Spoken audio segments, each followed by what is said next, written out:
Son solo 6 los emprendedores.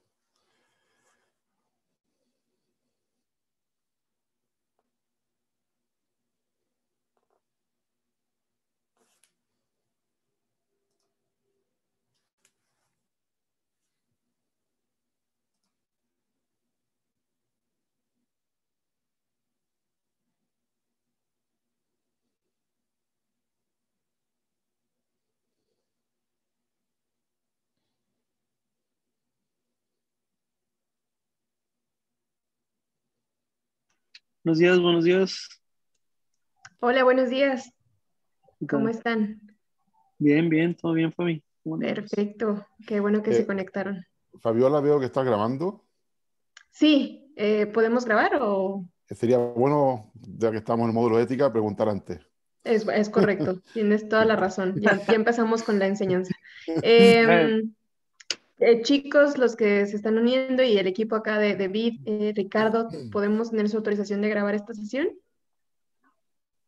Por Sí, mí sí, por no mi hay parte está problema. bien. sí, por mi parte estoy bien. Padrísimo. Igual lo dejamos como pregunta en el chat y ya ahí Sí. también No, y conocer. el que no quiere es que no ponga el video. Claro, Pero es muy importante pero es preguntar cierto, antes. buen Vamos a hablar punto. de eso, vamos a hablar del consentimiento. Excelente. Bueno, pues voy arrancando para respetar los tiempos que planteamos. Bienvenidos a esta primera sesión del módulo de Inteligencia Artificial Ética. La verdad es que hoy contamos con un perfil, hoy y toda esta semana que tenemos sesiones, vamos a contar con perfiles excelentes. Pero para arrancar con esta sesión y con toda esta línea de trabajo del módulo, tenemos a Ricardo Baeza. Y la verdad es que tengo un perfil bastante interesante. Yo estaba impresionada, Ricardo, por lo que haces, pero bueno, voy a intentar hacer un resumen de toda tu trayectoria. Es profesor de investigación en el Instituto de Inteligencia Artificial Experiencial de la Universidad Northwestern y consultor de startups y otras organizaciones, particularmente en el uso ético de la inteligencia artificial. De 2016 a 2020 fue CTO de Entent, una empresa semántica de tecnología de búsqueda ubicada en California, así como CEO de Entent Hispania eh, desde el 2017. Hasta el 2016 fue presidente de investigación de Yahoo Labs, primero en Barcelona, España, y luego en Sunnyvale, California. Fue gerente en el laboratorio Haifa durante 5 años y empezó el laboratorio londinense en 2012. Además, formó parte del Consejo de Yahoo Israel y Hungría. Es coautor del libro de texto bestseller Modern Information Retrieval, publicado en 1999. Ganó el premio Assist Libro del año 2012. También es coautor en la segunda edición del Manual de Algoritmos y Estructura de Datos y coeditor del Information Retrieval, Algorithms and Data Structures, entre otras 500 publicaciones. Ha recibido el premio de la Organización de los Estados Americanos para Jóvenes Investigadores en Ciencias Exactas en 1993, la medalla Graham a la innovación en computación otorgada por la Universidad de Waterloo a exalumnos distinguidos en 2007, la distinción Clay latinoamericana por contribuciones a CS en la región 2009, el Premio Nacional a la Asociación Chilena de Ingenieros 2010 y un Premio Nacional de Investigación Española en CS 2018, entre otras distinciones. Ricardo, pues muchas gracias por estar aquí. Te cedo la palabra y a todos los demás les pido por favor si tienen dudas también dejarlas en el chat. Cualquier cosa, pues aquí estamos. Bueno, muchas gracias, Fabiola, por la introducción y voy directamente a la presentación. Es una presentación que tiene dos partes. En la primera parte, la tienen ustedes. La voy a presentar yo mejor, porque como tiene animaciones, mejor la presento yo. Eh, eh, un segundo. Aquí.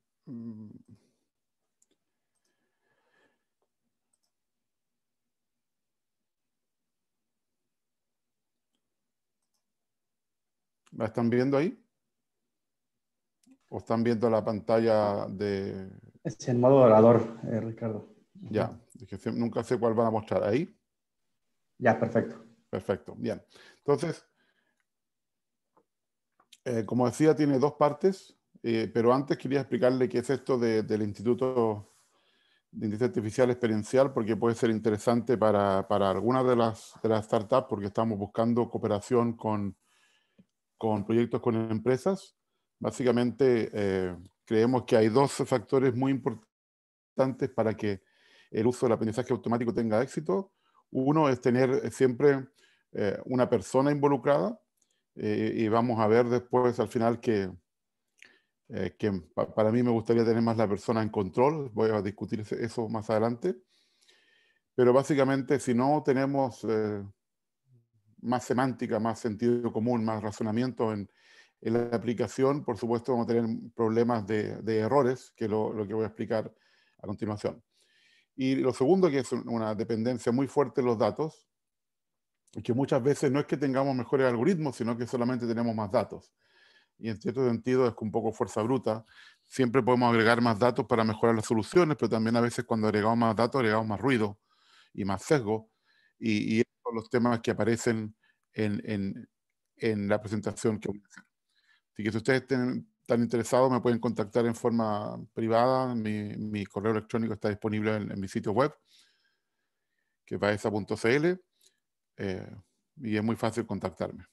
Bueno, entonces, como decía, hay dos partes. La primera es darle una muestra de todos los ejemplos, de todos los diferentes tipos de problemas donde la ética aparece por distintas razones. Y esto creo que es importante porque muchas veces uno piensa solamente en los sesgos demográficos, por ejemplo, como de género o de raza, y no ve más allá porque no los ha visto. Y entonces lo que vamos a ver es una serie de ejemplos en la primera mitad del taller.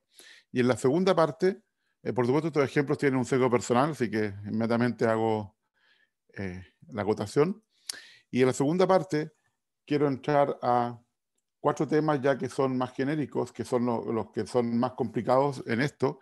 Y en uno voy a entrar en más detalle, que son la cantidad de principios que uno puede decir que son éticos, o de propiedades que uno querría tener, que tenemos que ordenar. De ahí voy a presentar una propuesta de una organización que mi personal, pero que ayuda a ver esto un poco mejor.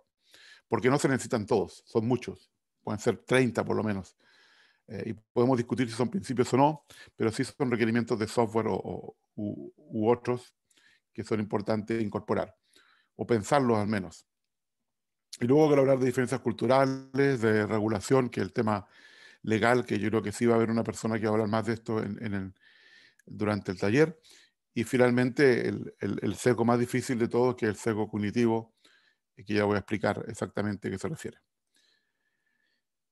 En esta parte tengo un agradecimiento especial a la persona que es entre comillas, mi profesora informal de ética, que es una eticista muy famosa que vive en Berlín, que se llama Lorena Jaume Palazzi, que además fue la cofundadora de Algorithms Watch.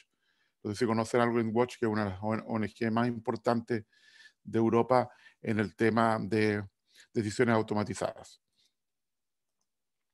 Entonces, vamos a comenzar con el primer problema, que tiene que ver con sesgo, que es uno de los problemas que más se ve en las noticias sobre la parte ética de inteligencia artificial, es el problema del sesgo. Entonces tenemos un algoritmo que recibe datos sesgados.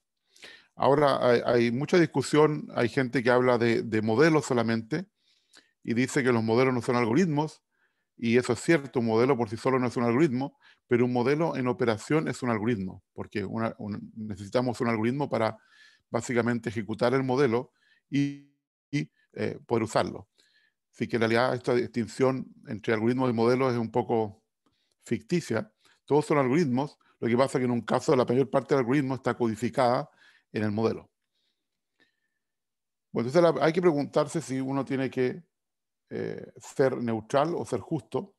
No son la misma pregunta, aunque parezca parecida, y tampoco es tratando de hacer una pregunta capciosa, pero la mayor parte de los casos nadie se hace esta pregunta. Nadie se hace la pregunta de qué significa ser justo, que ya es decir ser justo.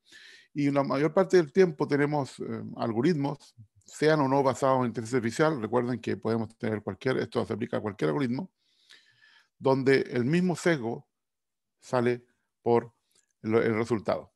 Ahora, el sesgo tiene que existir. O sea, un sesgo se define como una desviación sistemática de un punto de referencia, y por supuesto ningún tipo de información interesante va a existir si no hay una desviación sistemática en los datos. El problema es cuando esa desviación es negativa. Y lamentablemente hoy en día tenemos un sesgo del lenguaje donde suponemos que sesgo es algo negativo, cuando el sesgo no tiene ningún adjetivo. Puede ser positivo o puede ser negativo.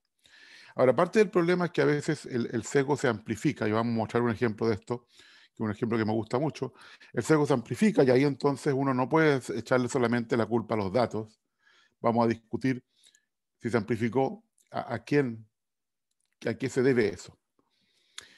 Ahora, para entender el tema de ser justo, hay varias variantes de este dibujo que uno puede encontrar en Internet, que hay que diferenciar entre igualdad, equidad y justicia. Por ejemplo, en España hay un Ministerio de la Igualdad que en realidad debería haber sido el Ministerio de la Equidad, porque no siempre uno quiere igualdad. Por ejemplo, pueden ver ahí, el niño no puede ver el partido de fútbol porque a todos les llega lo mismo y por supuesto un cajón no es suficiente para él. El tema de la equidad es darle más cajones al niño para que pueda ver el partido de fútbol, pero por supuesto el tema de la justicia es mucho más complicado, es que realmente el problema se soluciona y ahí significa, por ejemplo, en este caso, eliminar la valla para que todos puedan ver el partido. Ahora, cuando hacemos acciones afirmativas para mejorar la equidad, ahí estamos ayudando positivamente, en el fondo discriminando positivamente a algunos y tal vez discriminando negativamente a otros, pero eso es parte de que estamos resolviendo un problema sistémico donde hay una parte, por ejemplo, las mujeres, justo hoy el Día Internacional de la Mujer, hay una parte que ha sido discriminada a través de la historia. Así que, en el fondo, tenemos que aceptar que, por ejemplo, los hombres de hoy tienen que hacer algo a favor de la desigualdad histórica que ha habido, aunque les parezca incorrecto a muchos de ellos, sobre todo si son machistas. Ahora, si les interesa este tema del sesgo, hay una película muy, muy buena, hecha principalmente por mujeres, que se llama El sesgo codificado, Coded Bias, que ya ha ganado varios premios, y pueden ir al sitio web de esta película, y creo que actualmente uno puede organizar sesiones para verlo en forma remota, y sería interesante si por ejemplo, Ferlac pusiera esta película a disposición en alguna sesión con Zoom o similar para verla. Bueno, ¿cuál es la respuesta a esta pregunta que no es técnica, una pregunta social? Bueno, la respuesta es que no siempre tenemos que preocuparnos de estas preguntas. O sea, no podemos estar pensando por cada programa que implementamos cuál es la respuesta correcta, pero por supuesto la respuesta es sí, si uno puede dañar a las personas de manera directa o indirecta. Vamos a hablar de eso en los ejemplos. Y para resolver ese problema, hay muchas técnicas, eso no cae dentro de esta presentación, pero uno puede tratar de eliminar el sesgo o mitigar el sesgo en la entrada de los datos. Eso es lo más efectivo, pero ahí necesitamos saber cuál es el sesgo, y muchas veces no lo sabemos. Vamos a ver ejemplos donde el sesgo no se conocía de antemano, pero si sabemos que pueden haber sesgos de género o de otro tipo, de clase, económicos, uno puede tratar de mitigarlo en los datos. Si no, uno puede tratar de que el algoritmo mismo maneje los sesgos y los vaya adaptando para que el resultado sea menos sesgado, y eso lo vamos a ver cómo se puede hacer. Y finalmente, la solución final, la más fácil, es tratar de eliminar el sesgo en la salida, en el resultado. El problema es que en el resultado ya perdimos mucha información. Supongamos que hoy en día hacemos una búsqueda en LinkedIn porque estamos buscando algún candidato a un puesto. Bueno, muy probablemente van a salir mucho menos mujeres que hombres. Y si queremos tener paridad de género, ya no va a ser posible, porque si hay 20% de mujeres en el resultado, ya no podemos tener 50%. Lo único que podríamos hacer es mejorar el ranking y poner a las mujeres más arriba para eliminar algún sesgo sistémico que haya, pero no podemos, por ejemplo, resolver el problema completo del sesgo de género. Preguntas hasta aquí. Yo creo que sería bueno parar aquí porque esta es parte del problema. Si alguien tiene preguntas, directamente las haga. Y en cualquier momento, si alguien tiene una pregunta, puede levantar la mano y hacerla. ¿No? Seguimos entonces. Perdón, yo sí tengo una pregunta, Sí. Ricardo. No sé, Lulu y Fabi, si yo puedo participar, pero la verdad es que me interesa muchísimo el tema. Y quisiera saber, ¿tú qué recomendación darías, por ejemplo, en el caso de que uno encuentre bias en una aplicación que utilice en el día a día? ¿Con quién se debería comunicar uno para tratar de, como de expresar como ese descontento respecto al bias que existe? Sí, es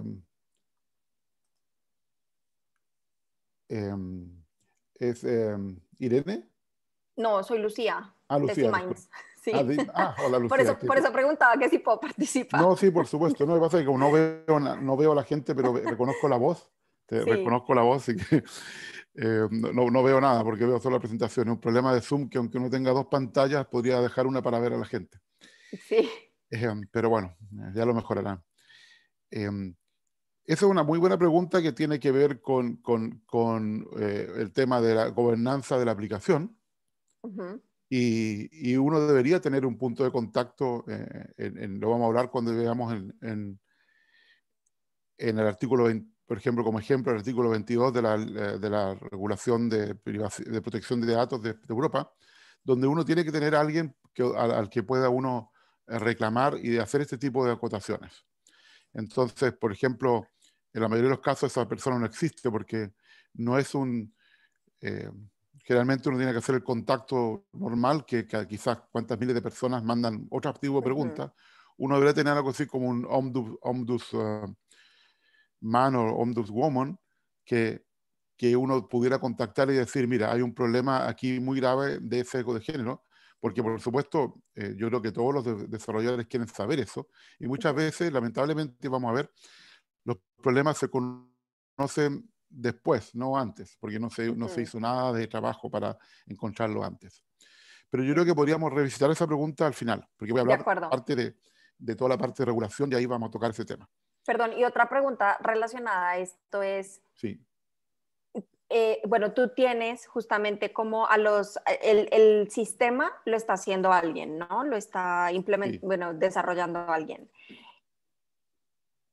Pero esa persona obviamente pues tiene su propio bias, ¿no? Lo que tú mencionabas, tiene su propio sesgo. Ahora, ¿qué pasa cuando tienes, digamos, una segunda persona, pero esa persona también tiene sesgos? O sea, ¿cuántas personas? Porque aquí entramos como a un nivel en donde, pues, ¿cuántas personas deberías tener para que tu aplicación tenga los menos sesgos posibles, sabiendo que, pues, somos humanos y todos tenemos nuestros propios sesgos? Sí, yo creo que eh, es interesante porque yo creo que en tu pregunta estás suponiendo que mientras más personas tengo, menos sesgo tengo. Y eso no Sí, siempre es cierto. Porque podrías tener muchos hombres y tener el mismo sesgo y lo refuerzas. claro. Entonces no es cierto eso lo que dices. Más bien la pregunta deberá ser qué tipo de miradas tengo que tener en el sistema para, por ejemplo, contrarrestar distintos sesgos que tenga. Y de hecho eso es muy interesante porque vamos a hablar de eso al final. De acuerdo. Recién apareció un artículo hace 2 meses que es el primero que analiza esto desde el punto de vista de la interfaz, que tal vez te puede interesar y se lo voy a dar como ejemplo. Es decir, que se ha medido sesgo que viene de las personas que desarrollan el sistema. Es algo que yo postulé el año 2018 en mi artículo sobre sesgo en la web, que decía que posiblemente esto era cierto, pero nadie había hecho el experimento y finalmente 2 años después alguien hizo el experimento y lo han demostrado. Así que es muy importante porque eso es parte de los sesgos cognitivos que vamos a hablar al final. Ricardo, Creo que José quería preguntar. sí, hay una mano levantada de José Borges. Hola Ricardo, Hola. muchas gracias por la presentación y yo también quería aportar un poco al tema de más que la cantidad de personas, quizás para eliminar sesgos, por experiencia personal no somos los mayores expertos del mundo, pero lo que hemos hecho es hacer como un checklist al momento de analizar la data para evitar tener sesgos y en el tema de la calidad de los resultados, ¿ya? Y cada vez vamos agregando más checklists porque nos hemos dado cuenta de que efectivamente al hacer la revisión de la data muchas veces hay sesgos de supervivencia o sesgos eh, de, de perfiles, de clúster. Entonces, al final lo que terminamos haciendo es como enriquecer la data y validar que no estemos aplicando sesgos. Y al final es como casi un check de que vamos, se cumplió con este análisis, se hizo esto, se hizo lo otro, más allá de la cantidad de personas, en verdad. Ya, sí, no, por supuesto que nunca se pueden eliminar, yo creo que se pueden mitigar. Exacto. Tú eres chileno, ¿no? Sí. Cuando no escucho acento es que es chileno. Ahora, solo un comentario que creo que es útil para todos, es que tratemos de hablar solamente en castellano, porque si empezamos a hablar Spanglish en general cuando estamos haciendo cosas técnicas, yo lo intento, esto es decir la data, se puede decir los datos sin ningún problema, es un sesgo que tenemos, también que tenemos que trabajarlo, el sesgo de poner palabras en inglés cuando tenemos un idioma que tiene la palabra. Ahora, si no está, por supuesto hay que ponerle en inglés, y yo prefiero no traducir cosas como hashing o con términos técnicos más específicos. Sí, no, yo creo que el tema de hacer una lista, de verificar cosas que hay que mirar es muy importante, pero por supuesto muchas veces vamos a tener que hacer tratamiento de los datos. Esto es lo que digo al comienzo, que es tratar de sesgar, que no sé si conozco si existe el verbo, tal vez no, o mitigar los sesgos en la entrada. Ahora, hace un poco más de 4 años, la ACM hizo el primer documento con respecto a esto. La ACM es la Asociación de Profesionales de Computación más grande del mundo. Por supuesto, nació en Estados Unidos, pero ahora tiene más miembros fuera de Estados Unidos que en Estados Unidos. Son más de 100.000 personas que son realmente de competencia tecnológica muy alta. Y planteó las 7 propiedades que deberían tener todos los algoritmos para ser transparentes y lo que se llama en inglés accountable. Ahora, aquí tenemos otro sesgo del lenguaje. En español no existe la palabra accountable en una sola palabra. Se llama rendición de cuentas. Y esto también nos muestra un sesgo que tenemos con respecto a si queremos tener rendición de cuentas o no, porque si la quisiéramos tener, y esto pasa mucho en otros idiomas, incluso en holandés no existe, tendríamos esa palabra, pero en el mundo anglosajón, germánico, esa palabra existe y es única y es un verbo importante. Y estas son las 7 propiedades, son conciencia de lo que estamos haciendo, y esto es algo muy importante porque en el fondo esta primera parte del taller es la parte de conciencia de la ética en el software en general. El segundo punto es el acceso y reacceso. Por ejemplo, si yo quisiera saber dónde tengo que intervenir en un punto para modificar los datos, tengo que tener la posibilidad de acceder y básicamente cambiar cosas. Tercero, la rendición de cuenta. Cuarto es que haya una explicación directamente al que está usando la aplicación. 5, todo lo que tiene que ver con de dónde provienen los datos, lo que se llama data provenance en inglés. Y esto es como la comida orgánica. Es decir, nos gustaría saber dónde nace el dato y hasta dónde se procesa últimamente, al final. Puede tener muchos procesos en el camino, saber todo esto de lo que se llama el pipeline de los datos. Luego, que sea auditable. Y finalmente, el tema de validación y testeo, que es muy importante y que todo eso tiene que ser transparente. Es decir, todas estas cosas también tienen información que tiene que existir. Ahora, hoy en día, yo creo que la mayoría de los algoritmos no cumplen ni siquiera una de estas propiedades. Es decir, el algoritmo no está consciente por ejemplo, del sesgo que tiene, etc. Así que lo que tenemos que trabajar en el futuro a la gente que es técnica es conseguir que estas 7 propiedades o algunas parecidas, vamos a hablar de otro conjunto de propiedades, existan.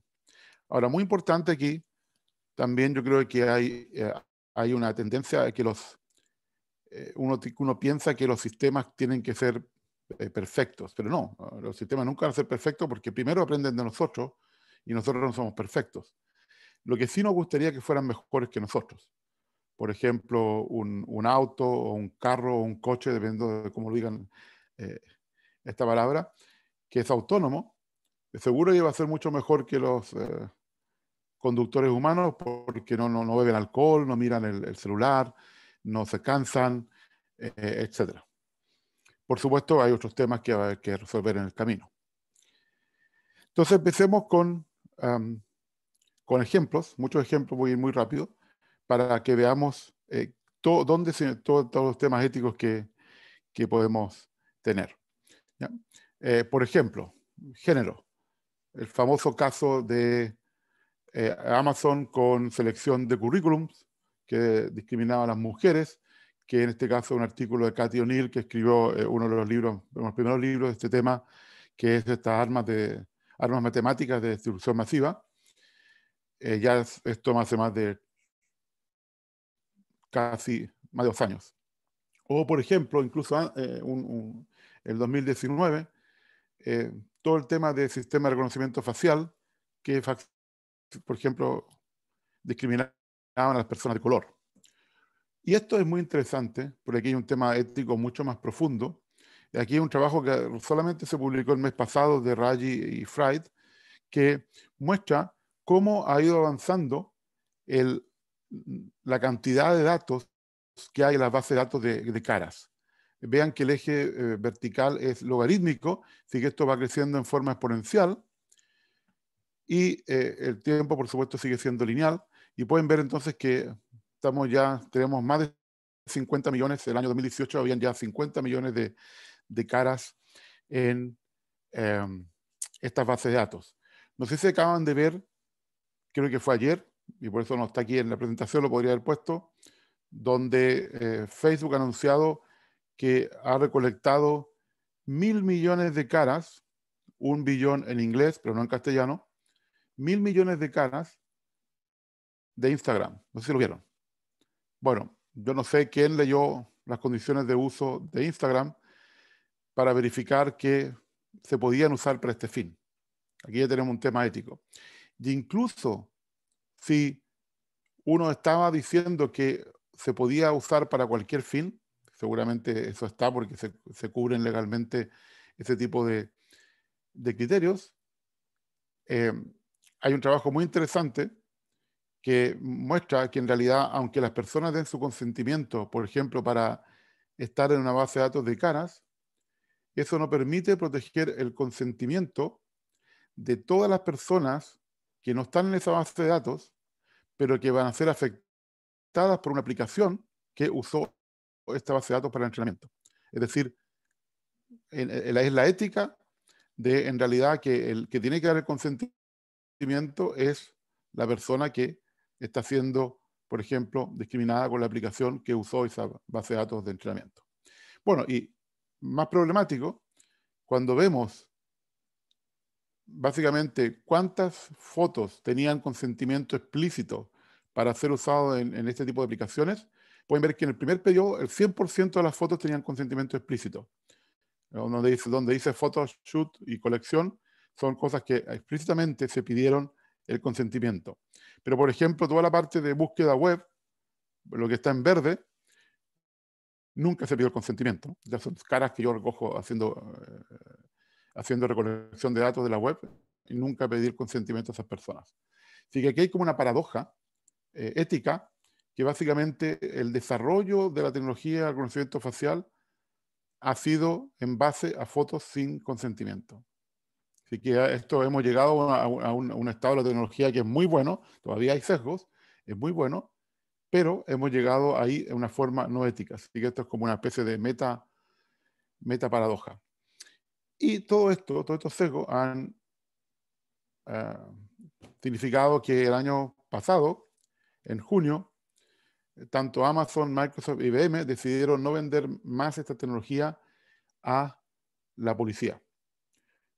Incluso, si no me equivoco, Microsoft e IBM fueron más lejos. Dijeron, no vamos a seguir vendiéndola por un tiempo. Y el mismo comité de la CM que trabaja en este tipo de tecnologías y de políticas, que aparte yo soy miembro de este comité ahora y soy parte de los que firmó esta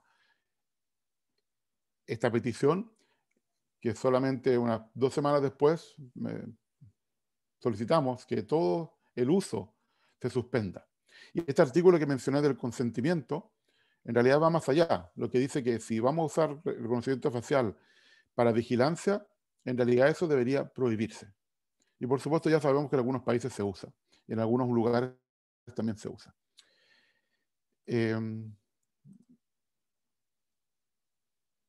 Bueno, veo que están poniendo comentarios, estaba viendo si había alguna pregunta. No. Perfecto, sigamos entonces. Pero, por supuesto, esas tecnologías se siguen usando porque se compraron antes de junio del año 2020. Y aquí está el ejemplo de septiembre del 2020, donde por segunda vez una persona de color fue arrestada en forma injusta porque no era el culpable, pero lo reconoció el sistema, y demandó a la policía, en este caso a la ciudad de Detroit, porque recuerden, en el caso de Estados Unidos, las policías dependen de las alcaldías, de los ayuntamientos. Vamos a volver sobre este tema porque hay muchos temas de regulación aquí que son importantes. Ahora, hay otros sesgos que son más sutiles. Por ejemplo, este es un ejemplo de Google Translate. Supongo que todos ustedes lo han usado. Esto ha ido mejorando en el tiempo. Este es algo del acierto el año pasado.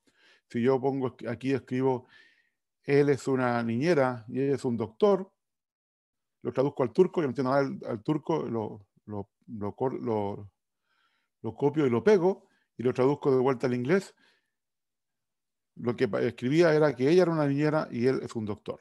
Ahora, ¿por qué ocurre esto? Porque en turco los pronombres no tienen género. Lo pueden ver aquí que en los dos casos dice obir.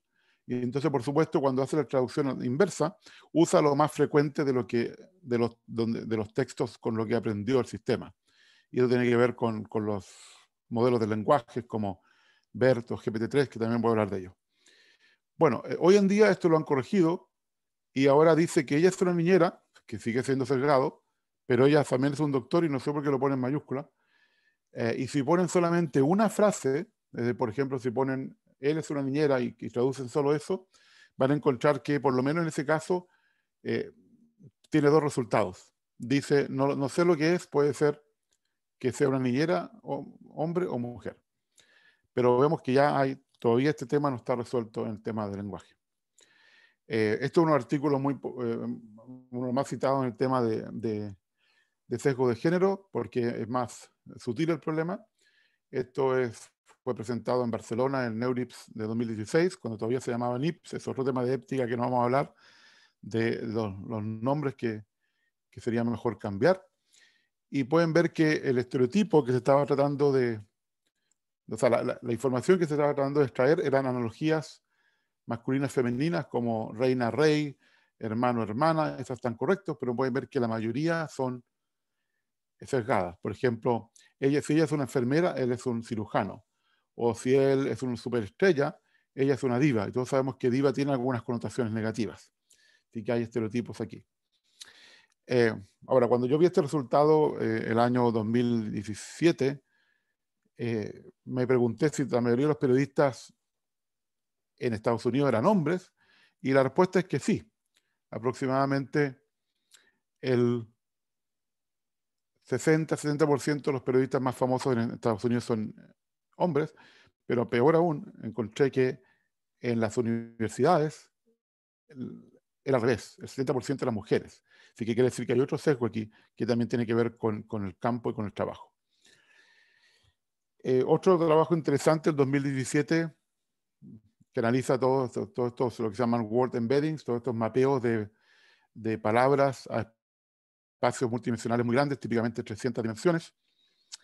Y también encuentran estereotipos de género y estereotipos de etnia. Aquí tengo un ejemplo de una de las tablas que muestra qué pasa si una persona de origen hispánico, asiática o blanca, y pueden ver ustedes mismos dónde sale en cada profesión y pueden ver que ya hay algunos estereotipos de etnia ahí codificados.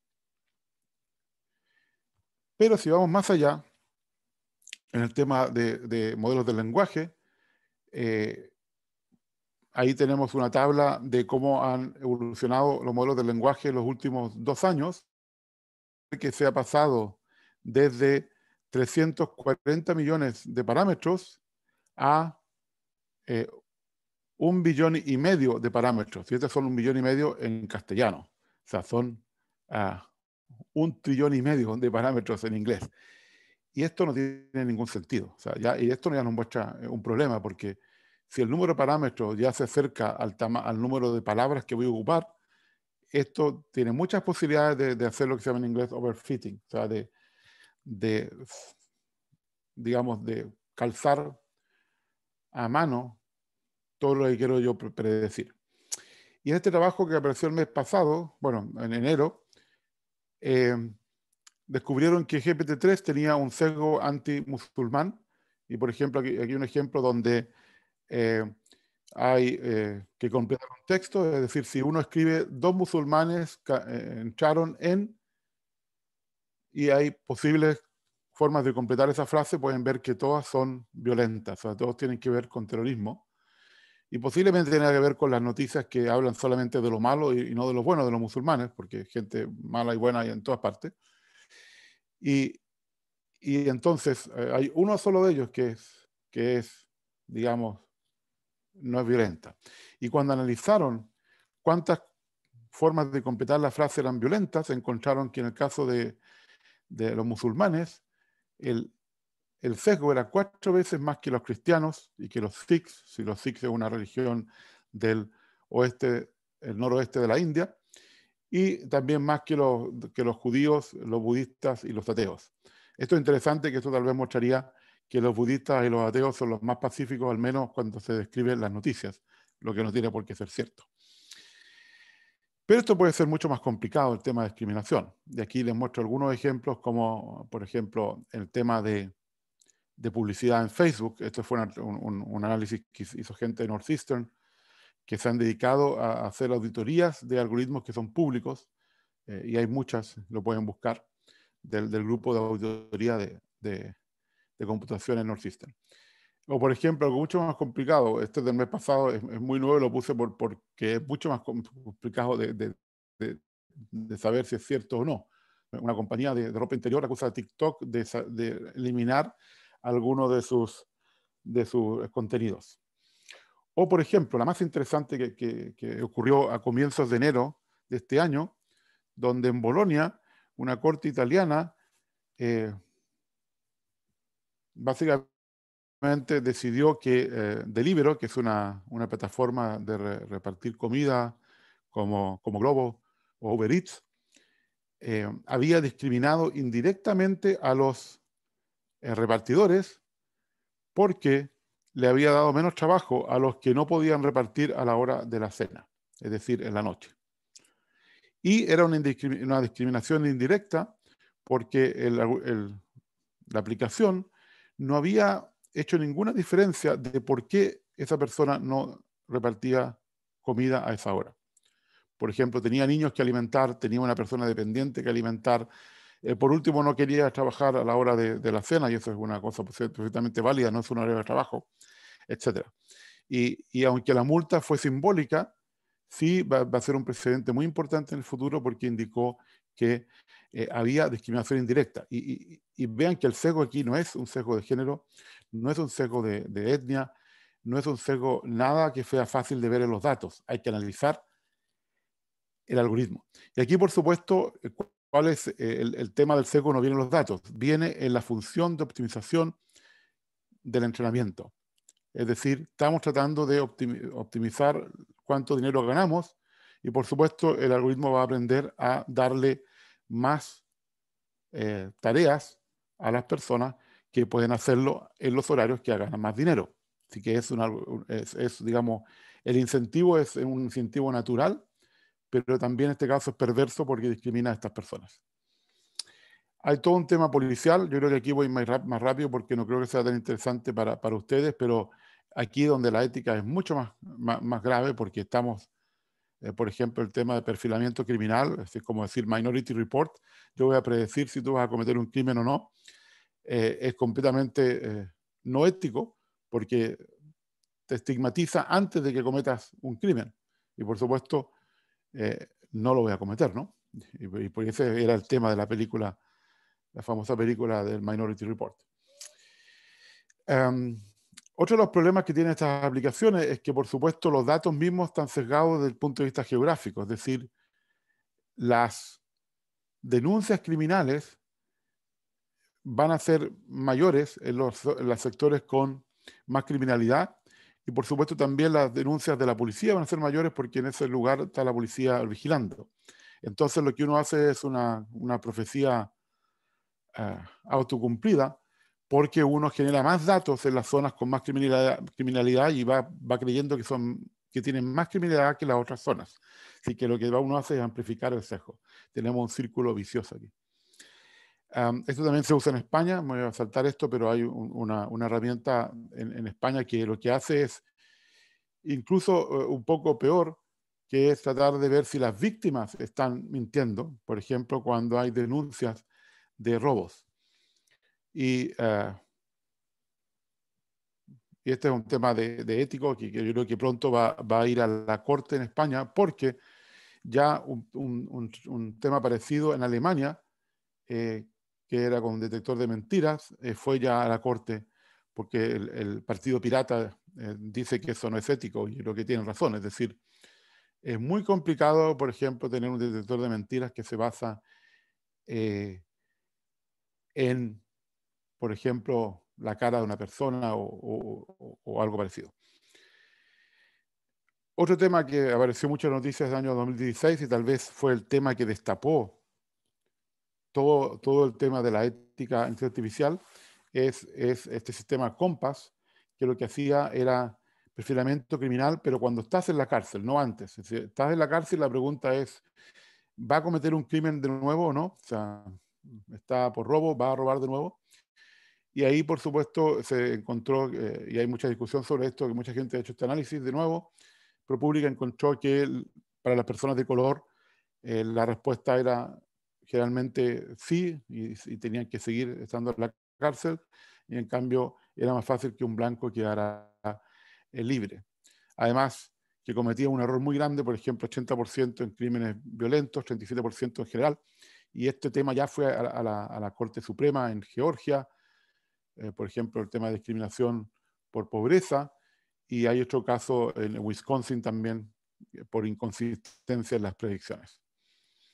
Ahora, aquí nos podemos hacer una pregunta si un algoritmo secreto es ético, es decir, si yo no puedo saber, vamos a ver sobre el sistema de regulación, si yo no puedo saber cómo se tomó la decisión, pero también en este caso hay que preguntarse si un algoritmo público es seguro, porque hay un tema que no voy a tocar aquí, pero si yo conozco lo que hace el algoritmo, puedo tratar de, digamos, de manipular el sistema para que el algoritmo falle en mi favor, aunque yo, por ejemplo, quiero hacer un crimen en el futuro. Y es un tema que es complicado, es un tema que se está trabajando mucho, por ejemplo, cómo evitar esto de la manipulación de los modelos, pero al mismo tiempo teniendo modelos transparentes. Así que hay que tener las dos cosas, y justamente el jueves pasado hubo un tutorial de esto en FACT, que es uno de los congresos que trata estos temas, y creo que va a quedar público, si lo pueden ver. Tutorial muy bueno de Harvard sobre el tema de la manipulación de los modelos. Entonces vamos a un caso específico de sesgo, para vean cómo se trabajó. Este es uno de los mejores ejemplos de no solamente cómo afecta el sesgo, sino también cómo se hace un buen modelo para medir el sesgo. Y el tema son datos de fianzas en Nueva York. Entonces, por supuesto, si una persona está acusada de un crimen, la pregunta del juez es si le damos fianza o no. Y ahora, las típicas preguntas en todo el mundo para dar fianza a una persona es, ¿va a cometer un crimen o no en el futuro si yo lo dejo salir, mientras no tengamos el juicio? Y la segunda pregunta es si va a aparecer en la corte cuando le toque aparecer. Ahora, increíblemente en Nueva York, el juez solamente tiene que tomar la decisión basada en la segunda pregunta. Es decir, no es válido preguntarse si la persona va a asesinar de nuevo, por ejemplo. Que me parece un poco sorprendente, pero así es. Ahora, la pregunta también es si el juez puede hacer no tiene ningún sesgo cuando se trata de un asesino, de solamente pensar si el asesino va a volver bueno, el presunto asesino, por supuesto, porque esto es, mientras no sea culpado, no se sabe, si va a volver a la corte o no. Bueno, por supuesto, si le dan fianza y paga, sale libre. Si no le dan fianza y no paga, queda en la cárcel. Y aquí tenemos la discriminación por económica, es decir, la persona que no puede pagar la fianza tiene que quedarse en la cárcel. Pero aquí hay una cosa interesante. En Estados Unidos hay un prestamista que se especializa en prestarle dinero a gente que le han dado fianza y no pueden pagarla. Y esta persona también tiene que hacer la misma predicción del juez. Va a volver a la corte y me va a pagar el préstamo con un interés alto. Y en muchos casos estas personas, supongo que ya conocen a la persona que va a volver, si es una persona que lo hace mucho, muy seguido, hasta más de una vez en la corte, hace este mismo tipo de predicción y en algunos casos esa gente paga y sale. Ahora, por supuesto, si no tiene fianza se queda en la cárcel. Ahora, en los dos casos que la gente se queda en la cárcel, el gran problema que tenemos es que aquí tenemos una asimetría de datos y ya los datos están sesgados. ¿Por qué? Porque yo no sé qué habría pasado si dejo a esa persona salir y le doy fianza. ¿Qué habría hecho? ¿Habría vuelto a la corte? ¿Habría cometido otro crimen o no? Esa es la pregunta. No lo sabemos. Así que tenemos un problema de que parte de los datos no los tenemos. O sea, tenemos toda la historia completa de los que salieron con fianza, pero no tenemos la historia completa de los que no tuvieron fianza y no sabemos qué habrían hecho. Ahora, el resultado es muy interesante. Usaron casi 3/4 de millones de casos y encontraron que podían decrecer la tasa de criminalidad en 25%, manteniendo la misma cantidad de personas sin fianza, o disminuir la tasa de personas en la cárcel en 42%, manteniendo la misma tasa de criminalidad. Es decir, dejando salir a más gente, pero sin que fuera perjudicial. Y en parte el problema es que encontraron, según el modelo, recuerden, esta es una predicción, sí que puede estar falsa, que en casi la mitad de los casos con los criminales más peligrosos les daban fianza y esos no volvían 56% del tiempo y cometían otro crimen 62% del tiempo. Y este dato sí es correcto, porque estos son datos, el 56% y el 62% son datos son números que están en los datos. Así que no sabemos si el 50% son realmente los más peligrosos, pero sí sabemos que estos no volvieron y volvieron a cometer un crimen. Ahora, algo interesante que este trabajo lo pidió la Oficina de Comercio, de Economía del gobierno estadounidense, no el Departamento de Justicia. ¿Por qué? Porque se quiere gastar menos en cárceles, no porque, por ejemplo, le interesaba tener una justicia más justa. Ahora, ¿cómo se hizo esto? Aquí está cómo se distribuyeron los datos. Bueno, los datos se dividieron en 4 conjuntos. Uno, lo que se llama hold out, que es para hacer la validación. Otro que es lo que se llama un conjunto de imputación, que este conjunto de datos sirve para predecir los datos que no tenemos. Es decir, este conjunto de datos me va a servir para imputar a todas las personas que no tuvieron fianza qué habría pasado si le hubieran dado fianza. Es decir, vamos a tener que hacer primero otros modelos para poder imputar esos valores. Luego tenemos los datos de entrenamiento, que fueron como menos de un tercio.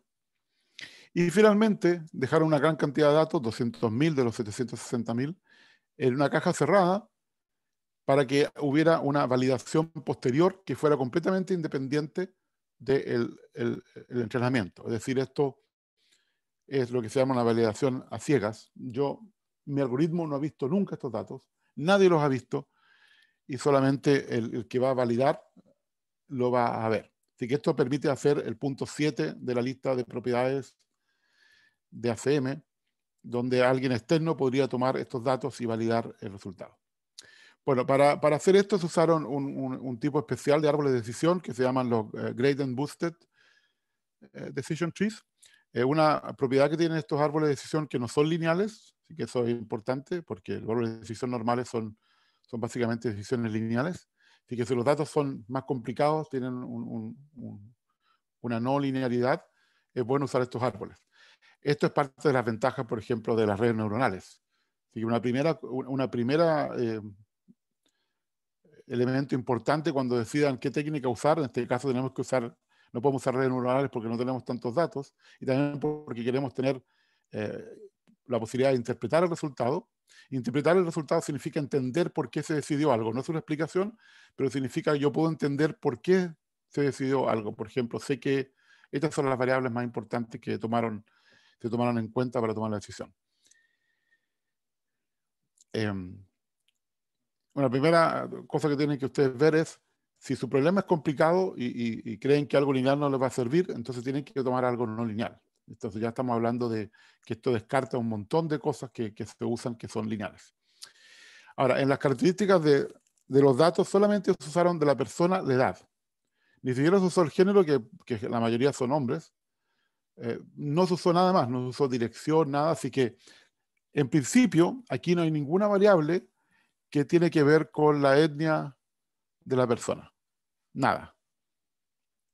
Y por supuesto, sí, todos los datos de cada caso, la historia de la persona en casos anteriores, etcétera, todo lo que hizo en el pasado sí estaba considerado. Ahora, ¿qué es lo que pasó en este modelo?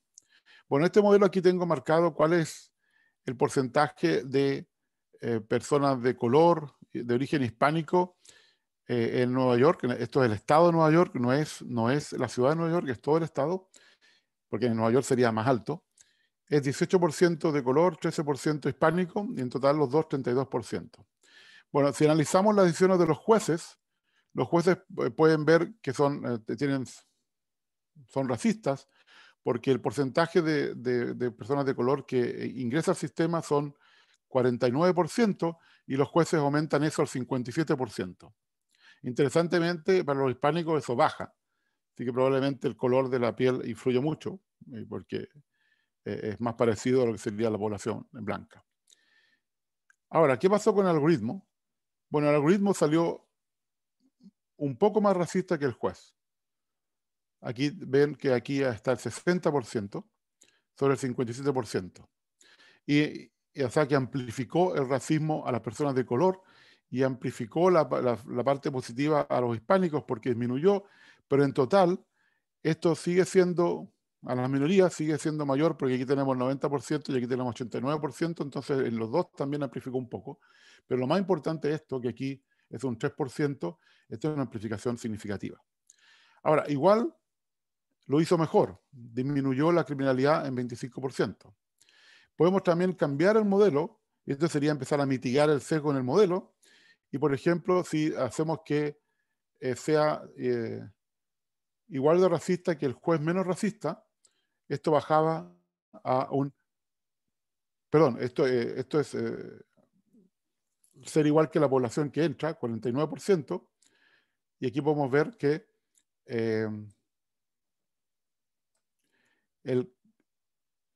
que incluso con 49%, que es el mismo, o sea, no hay sesgo de raza, aún el algoritmo es capaz de mejorar la criminalidad casi en un 23%. Es decir, el algoritmo lo está haciendo mucho mejor que los jueces. Entonces la pregunta es ¿por qué?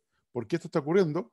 Y bueno, lo que pasa es que si esta es la curva del algoritmo, es decir, la tasa criminal y la tasa de fianza, podemos ver que los jueces están un poco afuera de esto. No parece que esté muy afuera, pero este es el 25% y el 40% que vimos antes. Es decir, parece que no es mucho, pero es bastante. ¿Y qué es lo que pasa? Que si, por ejemplo, dividimos los jueces en 5 grupos de los jueces que son más, que son más duros y más blandos, podemos ver que si yo quiero no darle fianza a algunas personas, que es este grupo que está aquí, es decir, lo voy a dibujar, creo que ya estoy dibujando. Este grupo de aquí, es decir, si yo quiero no darle fianza a toda esta gente, lo que hace el algoritmo es elegir a los más peligrosos, según el algoritmo. Recuerden, esto es una predicción, así que este orden puede ser falso. Pero lo que pasa es que en el caso de los jueces, estos le dan fianza a casi cualquier persona de aquí. Es casi una decisión aleatoria. Es decir, no parece tener ningún criterio de criminalidad de acuerdo a lo que cree el modelo algorítmico. Y esto nos lleva a un dilema que ustedes pueden hacérselo en sus propias aplicaciones y que también puede ser un argumento para incluso tener aplicaciones sesgadas, tiene que ver con lo que preguntó José al principio, que a veces incluso las aplicaciones sesgadas son mejores que las decisiones humanas. ¿Por qué? Porque las decisiones humanas tienen mucho ruido. Se sabe, por ejemplo, que si uno va en Estados Unidos, si uno va a la corte después del almuerzo, mejor no ir, porque seguramente te van a mandar a la cárcel. Porque depende si la persona está con hambre, depende si la persona durmió, si la persona está cansada, si la persona está molesta o no por otra razón, etc. Y una de las gran ventajas, al menos de los algoritmos, es que aunque tenga un algoritmo sesgado, ese algoritmo es justo en el sentido que para dos personas que tienen la misma información, los mismos datos, el resultado va a ser siempre el mismo, lo que no es cierto con los jueces. ¿Ya? Y esto es un tema interesante que crea otro dilema que tiene que ver con también un dilema ético de qué es mejor, ¿no? Y hay un muy buen artículo en el Harvard Business Review de Daniel Kahneman, Premio Nobel de Economía y coautores, sobre el gigantesco costo de decisiones inconsistentes porque las personas tienen mucho ruido, es decir, son decisiones más aleatorias y posiblemente esas decisiones tienen un costo mucho mayor que decisiones sesgadas. Pero por supuesto las decisiones sesgadas siguen siendo no éticas, así que tenemos que poner un balance aquí entre, por ejemplo, aquí lo más interesante sería que el juez usara este resultado para decidir y tal vez elimine el ruido que tiene. Pero también hay un estudio muy antiguo que muestra que los jueces tienen tendencia a creerle a estos modelos. Así que si el modelo tiene un sesgo, van a tener, en este caso, más sesgo de raza porque fue amplificado. Pero por supuesto aquí lo que habría que hacer primero es cambiar el modelo para que no tenga ningún sesgo, como usar el modelo de abajo, que no es el mejor del punto de vista utilitario social, pero es el mejor del punto de vista ético. Otro tema muy importante, la frenología. No sé si conocen la frenología. Esto viene de los griegos, esto de pensar que características de personalidad se pueden deducir de la cara, pero esto se fue mucho más allá a finales del siglo XVIII, donde un alemán postuló que incluso habían diferencias físicas, y Lambroso, un famoso médico italiano, estuvo años tratando de probar que era cierto en Turín a finales del siglo XIX. Pueden ir a su museo donde encontrarán cientos de cráneos de personas que murieron sin que nadie los recogiera en la morgue, o sea, que personas pobres. E incluso el cráneo de él, porque él dejó su esqueleto, al menos en esa consistente, dejó su esqueleto para su museo, a la posteridad. Pero por supuesto no encontró esto. Y esto lamentablemente está volviendo. En los años 80 también hubo una vuelta a esto, pero tal vez el trabajo más conocido de Michael Kosinski, del Departamento de Psicología de Stanford, que tiene que ver también con lo de Cambridge Analytica,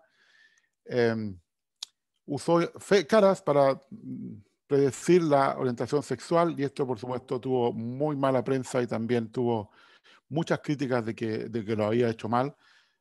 Por supuesto él es un psicólogo, no es una persona de informática, y tenía muchos problemas, incluso las fotos las había escogido de un sitio de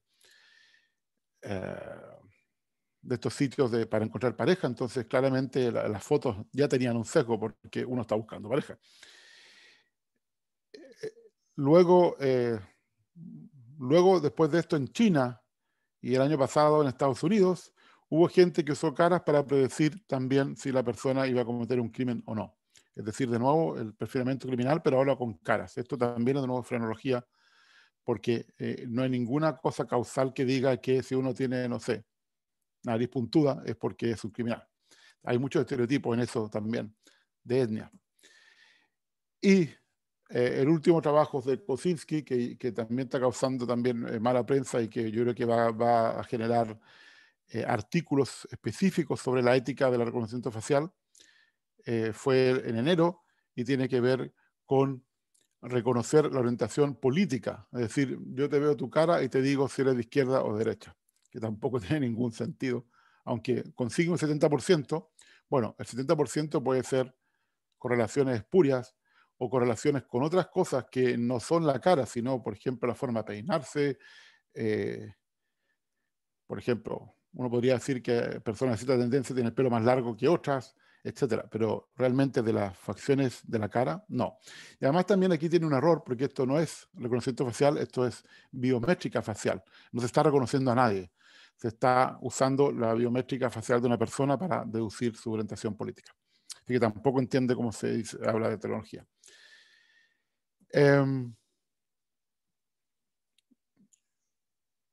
El año 2019, y esto fue publicado en un congreso importante de visión por computador, MIT, y en este caso sí son gente de computación, tiene este trabajo que se llama Speech to Face, o sea, de la voz, yo deduzco tu cara.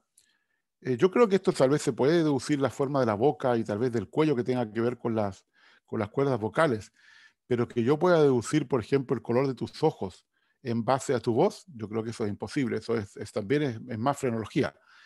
Entonces, este es mi súper algoritmo maestro en frenología. Tú mándame un audio en WhatsApp, yo deduzco tu cara y de tu cara voy a deducir cuál es tu orientación sexual, si estás de acuerdo con el gobierno o no, y si vas a ser un criminal.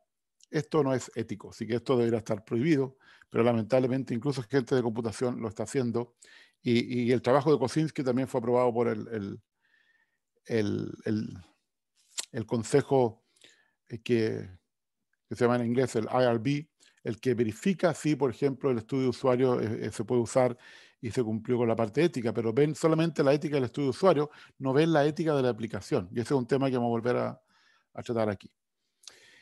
Otros temas que son importantes desde el punto de vista de aplicaciones, y esto tal vez ya no lo conocen, es todo el tema que tiene que ver con el sesgo que afecta a todo el mundo, no solamente los sesgos demográficos en temas de personalización. Si alguien no ha leído este libro del el filtro burbuja de Eli Pariser, tiene que ver con el sesgo de popularidad, tiene que ver con conocer parcialmente al usuario porque no expongo todos los productos que podría exponer o todas las situaciones a las que podría exponer al usuario. Y para mitigar esto hay cosas como diversidad, novedad y lo que se llama serendipia, es decir, tratar de sorprender a las personas con algo que nunca han visto. Y aquí hay temas, por ejemplo, de Amazon Prime, que encontraron que había temas de racismo, pero que para mí son más graves porque el sistema completo está en una burbuja. Y lo que pasa es que si no invertimos en hacer exploración, todos estos sistemas que usan aprendizaje por refuerzo, se usan la idea de exploración y explotación, es decir, yo exploro y después exploto a los que son más interesantes, pero si yo no exploro suficiente, nunca sé lo que tengo que explorar. Y entonces el sistema está en la burbuja, que es la suma de todas las burbujas de los usuarios que tiene. Y este es un problema porque a largo plazo no conoces bien tu mercado y genera desigualdades. Por ejemplo, todos los que están en la cola alargada de la distribución van a tener menos exposiciones, van a vender menos si estamos hablando de productores, van a tener menos exposición si estamos hablando de música o de otros temas.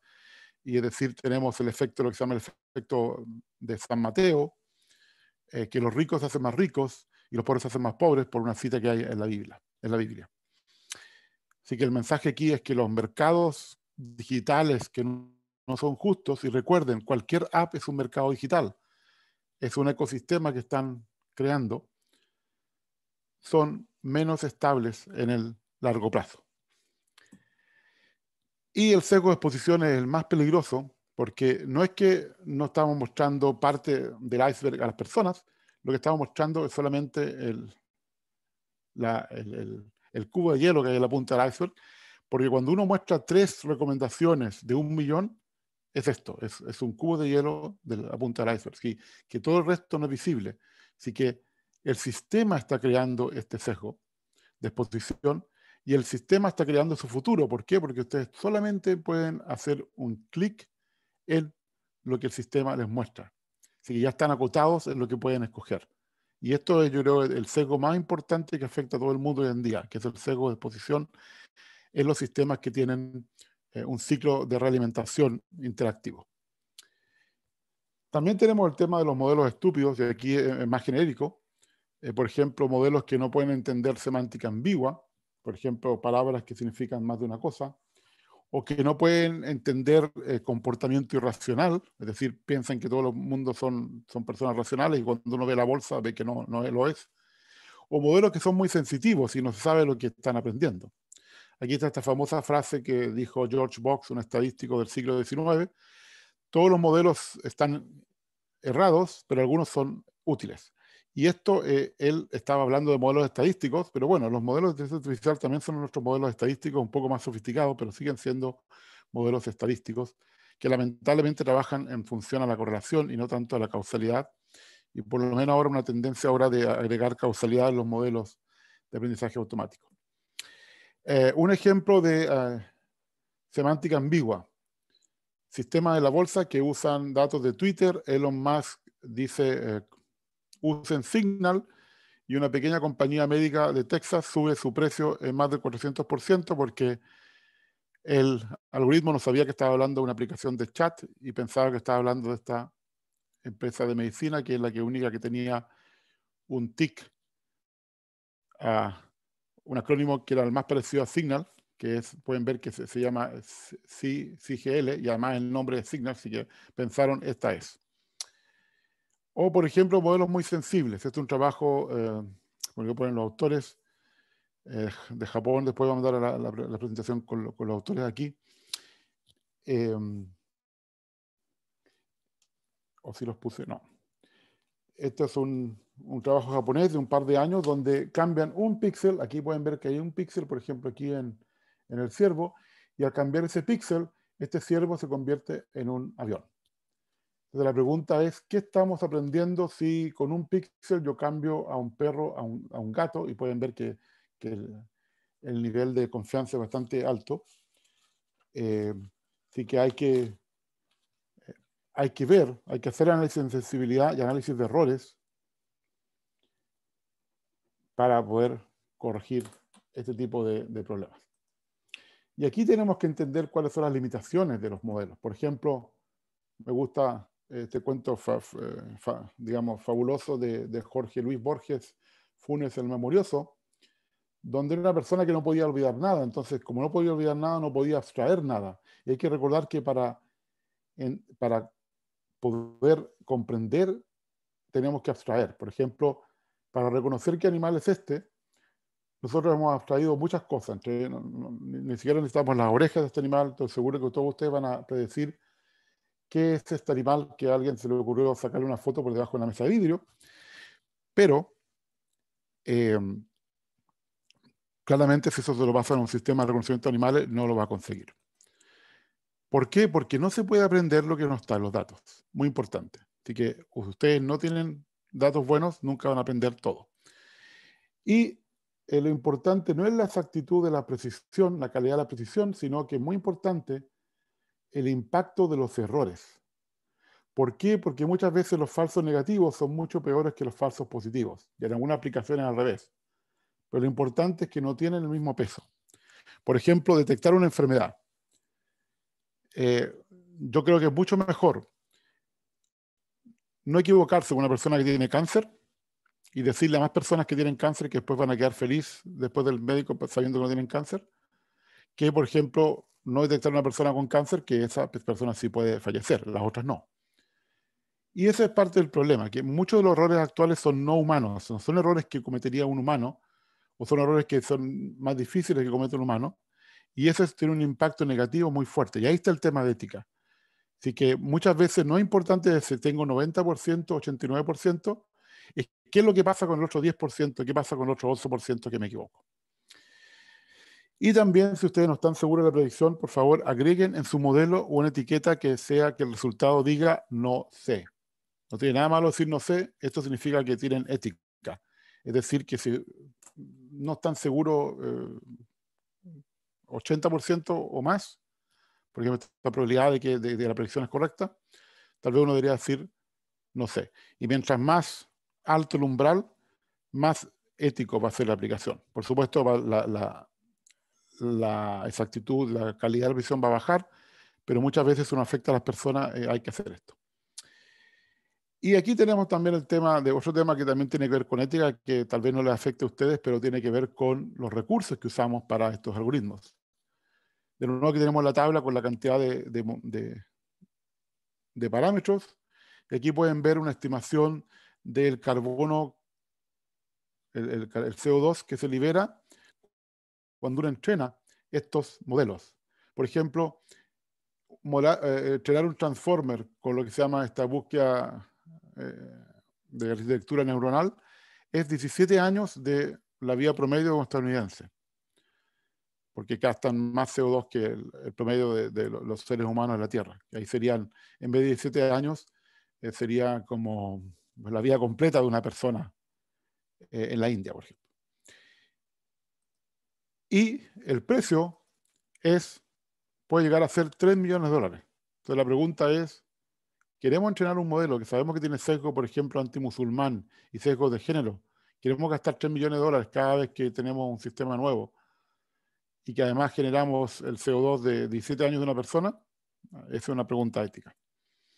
Y eso tiene que ver con, supongo que algunos de ustedes lo han visto, con el famoso trabajo que se supone que fue el comienzo de la razón que se despidió a Timnit Gebru del grupo de ética de aplicaciones de este tipo en Google, y que terminó hace menos tiempo también con la otra codirectora del grupo, que era Margaret Mitchell, que cuando se publicó este trabajo que se presenta esta semana, porque entre hoy y el miércoles es el Congreso FACT, tuvo que esconder su nombre, Margaret Mitchell, aquí tiene otro nombre, porque no está permitido que ella publicara el artículo. No sé si van a poder, ahora que la echaron de Google, supongo que ella va a poder contactar a la CM y poner su nombre correcto. Pero esto tiene que ver con los peligros de tener, por ejemplo, loros estocásticos que completan palabras con cosas que no tienen sentido, y tal vez son modelos que son demasiado grandes, ¿no? Y esto tiene que ver con la metaética. Si no han seguido esta historia, la pueden leer en muchos artículos. De hecho, salió un muy buen resumen hace 2 días, también de todo el acoso que ha habido de algunas personas en Twitter sobre la falta de ética cuando uno trata con la ética. De ahí hay un artículo muy interesante que voy a mencionar al final. Entonces, ahora vamos a hacer la segunda parte no sé cuánto tiempo puedo hacer, si puedo tomar un poco más de tiempo, pero si hay preguntas me gustaría que me las hicieran ahora sobre todos los ejemplos que mostré.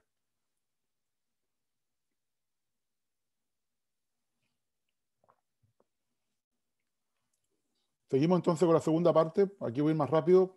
Hay temas que no creo que se aplican tanto a ustedes, pero esta es la primera. Disculpa, Ricardo, ¿Sí? yo sí tengo una pregunta breve. ¿Sí? Ya, por ejemplo, ¿qué pasa con estos algoritmos de web scraper? Por ejemplo, un caso puntual, web scraper sobre información pública en Twitter. Sí. Eso Buena siempre pregunta. me queda duda si es ético, porque finalmente la persona dejó su perfil público, ¿ya? Por ende, uno podría abrir el navegador y ver lo que tuiteó, o sea, es público. Entonces, hacer un script que barra todos los perfiles y si está público, saque la data y la guarde y la procese, por ejemplo, con un BERT o un BERT topic, para saber, por ejemplo, de qué está hablando. ¿Es ético o no es ético? Mira, eso es muy buena pregunta. Yo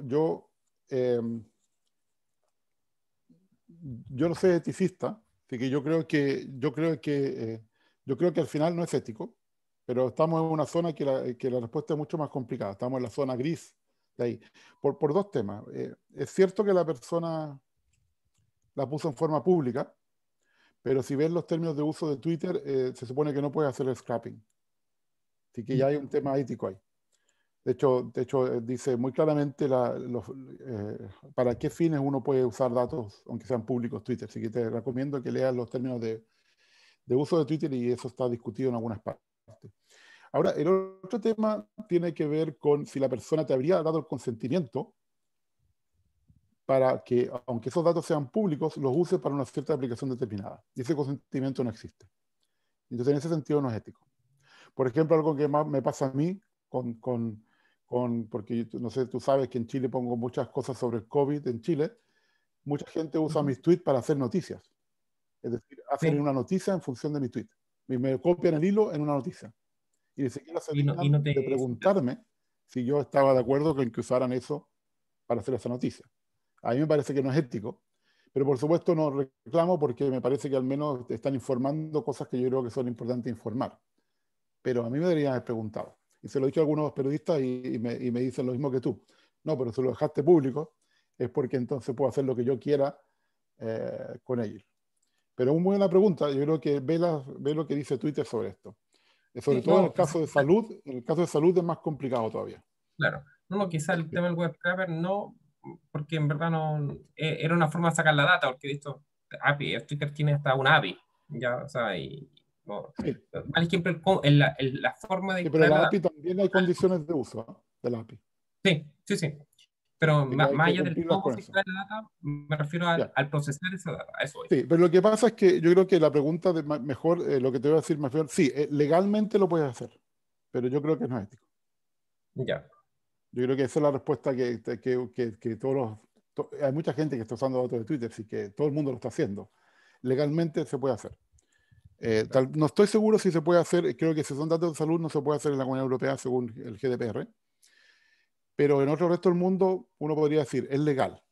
Pero yo creo que al final, dependiendo de para qué vas a usar eso, puede que sea menos ético incluso. El tema de salud hay que tener mucho cuidado. Bueno, veamos las preguntas porque si no, no voy a alcanzar. No sé, Lulú, si puedo ocupar algunos minutos más. 15 minutos más. Me gustaría hacer la pregunta a los emprendedores. Nosotros no tenemos ningún inconveniente. Para poder tener unos 20 minutos para cubrir esto y después vemos las preguntas. No, yo lo voy muy rápido. Viendo las preguntas que hay que hacerse. Que uno tiene que ver de las propiedades mismas que voy a mostrar ahora, de los principios o los requerimientos. ¿A qué parte del sistema aplica? Todos son igual, todos tienen la misma importancia. Deberíamos tratar de por lo menos preocuparnos los más importantes para nosotros y para la sociedad. Entonces ahí tiene la pregunta, ¿para quién es importante? ¿Es importante para el gobierno, para el usuario, para la sociedad, para todos, para la justicia, por ejemplo, el tema legal? Son ortogonales, es decir, ¿tiene sentido que yo pida los dos principios o no? O en algunos casos va a haber una contradicción. En el tema de justicia hay muchos principios de justicia que no pueden satisfacerse en forma simultánea. Y eso es lo que estoy preguntando aquí. No se puede en forma simultánea hacer. Por ejemplo, ¿tiene sentido pedirlos juntos? Por ejemplo, transparencia y rendición de cuentas. Pareciera que sí, pero culturalmente el tema de transparencia aparece porque no hay rendición de cuentas. Entonces uno pide transparencia y después pide hacer una auditoría porque uno no le cree a la persona. Y esto pasa mucho en Latinoamérica. Es decir, la transparencia se exige porque no creo en las instituciones. En cambio, por ejemplo, estamos en Estados Unidos, no es tanto el tema de transparencia, el tema más bien es yo confío, pero sí dame una rendición de cuentas. Y aquí la diferencia es interesante porque la rendición de cuentas la hace la institución. En cambio, la auditoría se la hacen a la institución. Y eso es importante, esa direccionalidad que hay ahí. Y hay diferencias culturales. Así que tal vez para que no tiene mucho sentido pedir estas dos cosas juntas. O confiamos y pedimos rendición de cuentas, o no confiamos y pedimos transparencia y una auditoría al final. Y por ejemplo, también uno toma todos estos documentos que hay, ahora hay cientos de documentos que uno tendría que estudiar y ver lo que hacen. ¿Son realmente principios o son, por ejemplo, en realidad son herramientas o requisitos para conseguir ese principio? Por ejemplo, para conseguir la transparencia. Y aquí yo hice un trabajo de poner todos los que encontré. Tal vez me falta alguno, pero estos son, yo creo que la mayoría. Y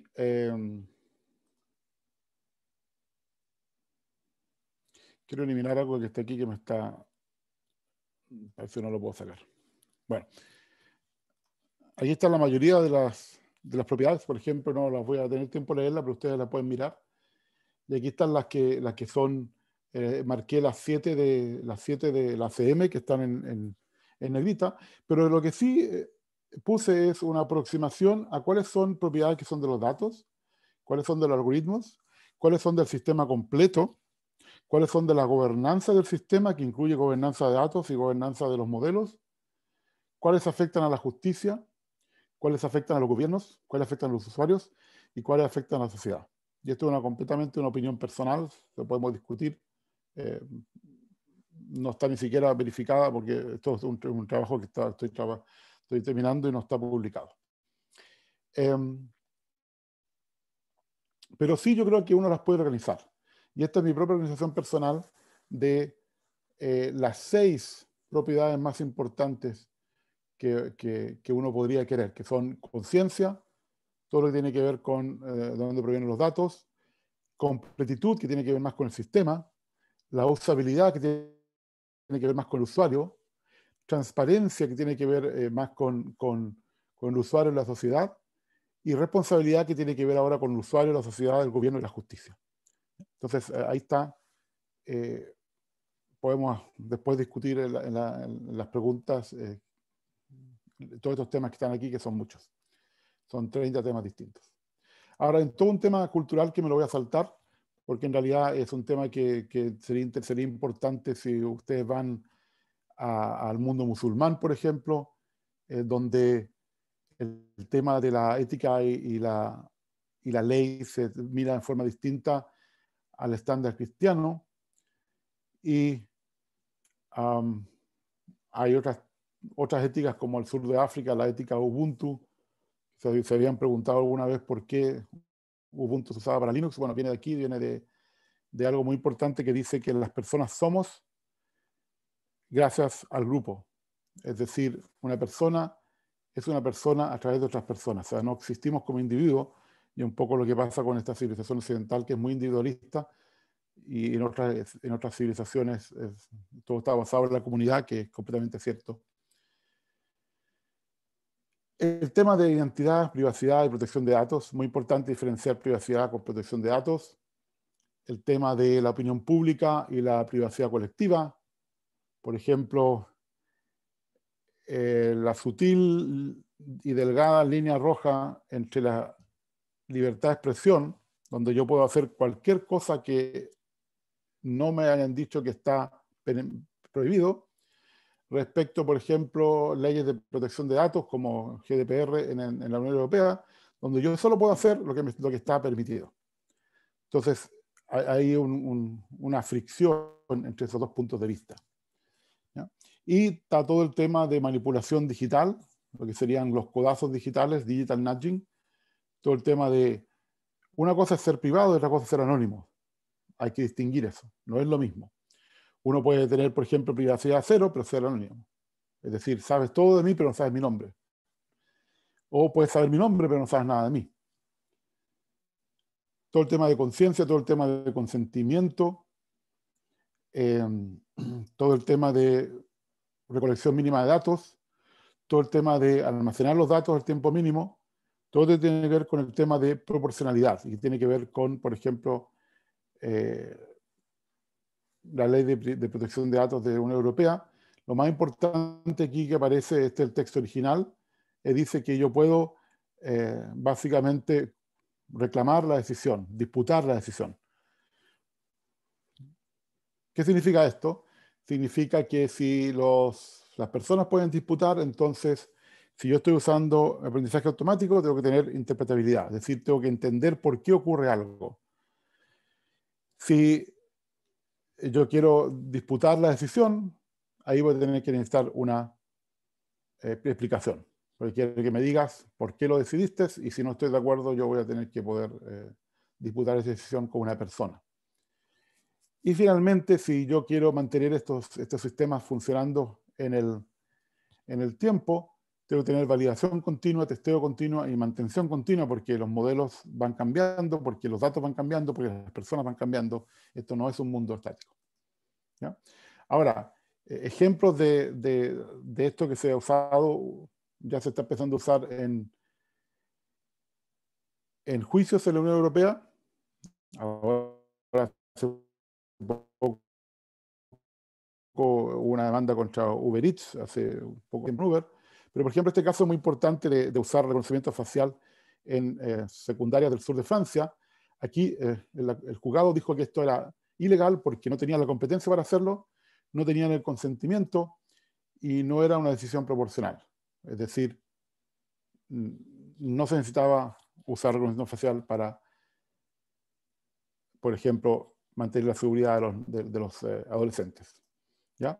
Y parte del problema aquí de GDPR es que lo que se llama en inglés one size fits all, es decir, sirve para todo. Y como sirve para todos los derechos humanos, pero no es particular para ninguno. Para todos los dominios. Y, por ejemplo, no hace ningún caso especial con el dominio de la salud, donde sí los datos deberían tal vez ser más compartidos anónimos para poder, por ejemplo, mejorar la salud. No hace ninguna distinción si la empresa es un kiosco en la esquina o es una multinacional. Y por supuesto, el kiosco en la esquina, si tiene direcciones almacenadas para repartir el periódico todos los días en la casa, tiene que usar también GDPR, que no tiene ningún sentido. Bueno, y esto tiene que ver con lo que se llama solucionismo tecnológico versus el solucionismo normativo, que al final sigue siendo solucionismo. Es decir, es un poco una visión occidental del problema, una visión de tecnología occidental. Tema de regulación. No sé si han visto el año pasado, el Departamento de Justicia hizo una demanda por antimonopolio a Google y la Comisión de Comercio Federal hizo una demanda también similar a Facebook. Estos juicios van a estar, tal vez decidirse este año o el próximo. Son muy importantes. Ya ocurrió una discusión importante en Amazon hace ya unos años y, por ejemplo, hay otros temas de ética. Si uno puede, por ejemplo, ser un actor dentro de tu propio mercado digital. Por ejemplo, Amazon vende productos de marca propia y sabe los datos de todo el resto. Bueno, los supermercados también hacen esto, pero esto es mucho más potente en el caso digital, porque yo sé más que lo que venden, yo sé todo de la interacción. Así que esta asimetría de los datos puede que no sea ética, y es un tema que tiene que resolverse. Hay un trabajo del año pasado de Singapur, donde dicen, sí, lo pueden hacer, pero tienen que ser regulados. Y por supuesto, yo creo que los mercados justos son al final es como la comida orgánica, va a ser un tema de mercadeo. Es decir, puede ser muy bueno desde el punto de vista de publicidad y la gente va a usar cosas que son justas. Y yo creo que también para las compañías, a largo plazo, esto también permite que sean más justas. Y cosas que se pueden hacer son tener, por supuesto, consejos de ética que son externos, que al menos 50% de los miembros sean externos, si no es externo. Temas de regulación, por ejemplo, estas son 4 leyes que no fueron aprobadas durante Trump. Yo creo que muchas de estas leyes van a aparecer de nuevo ahora con Biden. Y van a haber cosas también importantes en el tema de empleo. La oficina que tiene que regular esto va a mirar esto más de cerca, porque una cosa que no había hecho Trump y que por fin la hizo porque estaba aprobada hace como más de 2 años, es lanzar la oficina del gobierno de inteligencia artificial. Esto no se sabe lo que va a hacer Biden con ella, pero yo creo que se va a preocupar mucho más del sesgo algorítmico. Así que para los que están preocupados del mercado de Estados Unidos, tienen que preocuparse de este tema también más ahora, porque va a ser un tema de foco. Y no sé si vieron que ayer Biden nombró a Wu, que es una persona que ha sido muy crítica con el tema de monopolio de las grandes empresas tecnológicas. Sí, claramente esto va a seguir aquí. Es decir, no solamente tiene que ver con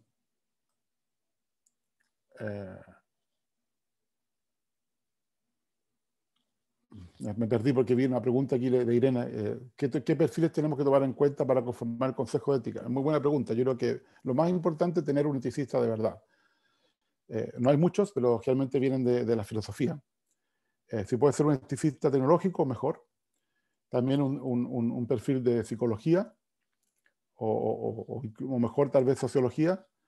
digamos, algún perfil humanista, así que si tienes un eticista y un sociólogo o socióloga, ya cubres gran parte de los temas, y por supuesto tienes que tener a alguien que entienda muy bien la tecnología, porque muchas veces uno no le puede pedir cosas a la tecnología que no se pueden hacer, como por ejemplo, el derecho al olvido. Es casi imposible asegurarse que algo no va a estar en la web, por ejemplo. Es ridículo esto. Pero el derecho al olvido es muy complicado. Así que hay que tener ese balance entre lo que se puede hacer y lo que es razonable y lo que se debería hacer. Para terminar, hay todo un tema de auditar algoritmos. Ahí pongo algunos ejemplos. ¿Por qué este artículo es muy reciente de enero, del 30 de enero? ¿Por qué las startups tienen que preocuparse del tema de este tema? Hay todo un tema también de registro de algoritmos que está comenzando en Europa y que yo creo que pronto va a estar en Norteamérica o en Latinoamérica.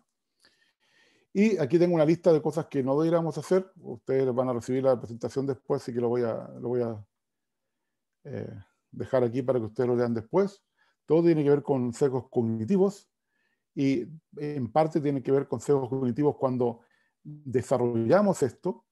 Y aquí voy a agregar la referencia que les mencioné nueva del sesgo que hay en las interfaces.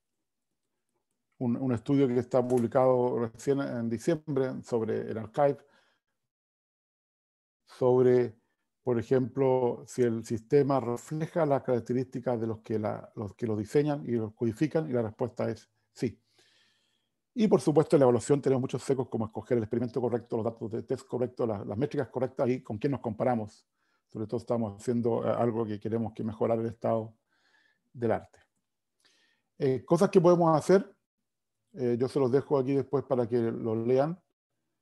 Estas son cosas que se pueden hacer en los datos, en la interacción, en el diseño. Por ejemplo, en el diseño ustedes deberán dejar hacer reuniones periódicas en diseño e implementación para que estos expertos del Consejo de Ética, digamos, disputan las suposiciones que ustedes han hecho.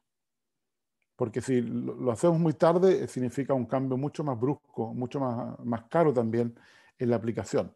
Mientras antes comencemos a hacer consideraciones éticas, es mejor. Es decir, esto debe ser, como se dice, data driven, debe ser ethical driven desde el comienzo, desde el diseño hasta la validación.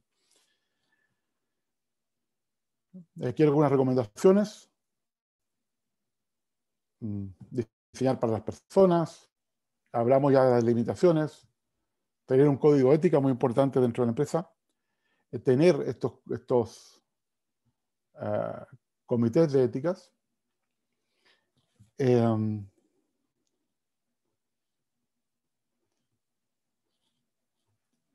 Etcétera. Creo que lo otro, estar siempre en el control de la aplicación. Las personas tienen que estar en el control. Así que, no sé, ¿puedo tener más preguntas ahora? Creo que terminé justo, me pasé solamente 5 minutos al final, aunque partí 5 minutos tarde. Así que, no sé, ¿hay preguntas? Hola, habla Edwin, muchas gracias. Yo tengo una pregunta.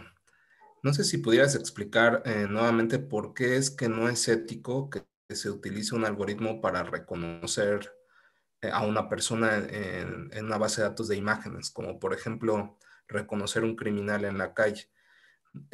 Entendí que era por la brutalidad de la policía al atrapar a las personas que se parecían pero que no eran. Pero entonces mi duda es si lo que está mal es que el algoritmo sea imperfecto, porque aún sin el algoritmo, pues es algo que ya se hace, ¿no? La policía es brutal y también comete errores y encarcela a personas que no eran. Entonces, no sé qué es lo que está mal. Sí, buena pregunta. Sí. Bueno, la policía en ese caso tampoco está siendo ética, ¿no? Exacto, pero Sí. como que el problema es el de la policía, ¿no? No del algoritmo que es más eficiente que la policía al identificar a un criminal, ¿no?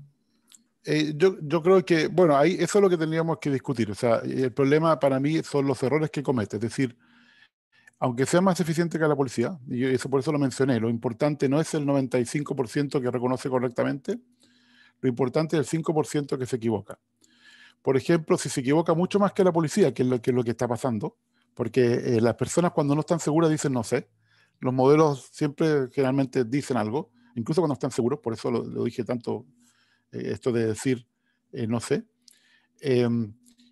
Ahí está el problema no ético. Es decir, tú te parece, digamos, aunque el 95% del tiempo lo hagas bien, si tú mandas a una persona a la cárcel 25 años, yo creo que ya no es ético. ¿Me entiendes el tema? El punto es que le hiciste daño muy grave a una persona. Basta con que sea una persona. Ya. Y ese es el problema. Ahora, la justificación típica es, pero si ya lo hace la policía, que lo hagan los algoritmos. Eso no es una justificación ética, es una justificación pragmática. ¿Me entiendes? Ya O sea, veo, sí. éticamente lo que tenemos que, por eso que está el movimiento, por ejemplo, para lo que se llama defunding the police aquí en Estados Unidos, que no es tampoco lo correcto, pero uno debería decir lo que queremos es que justamente tengamos una policía mejor.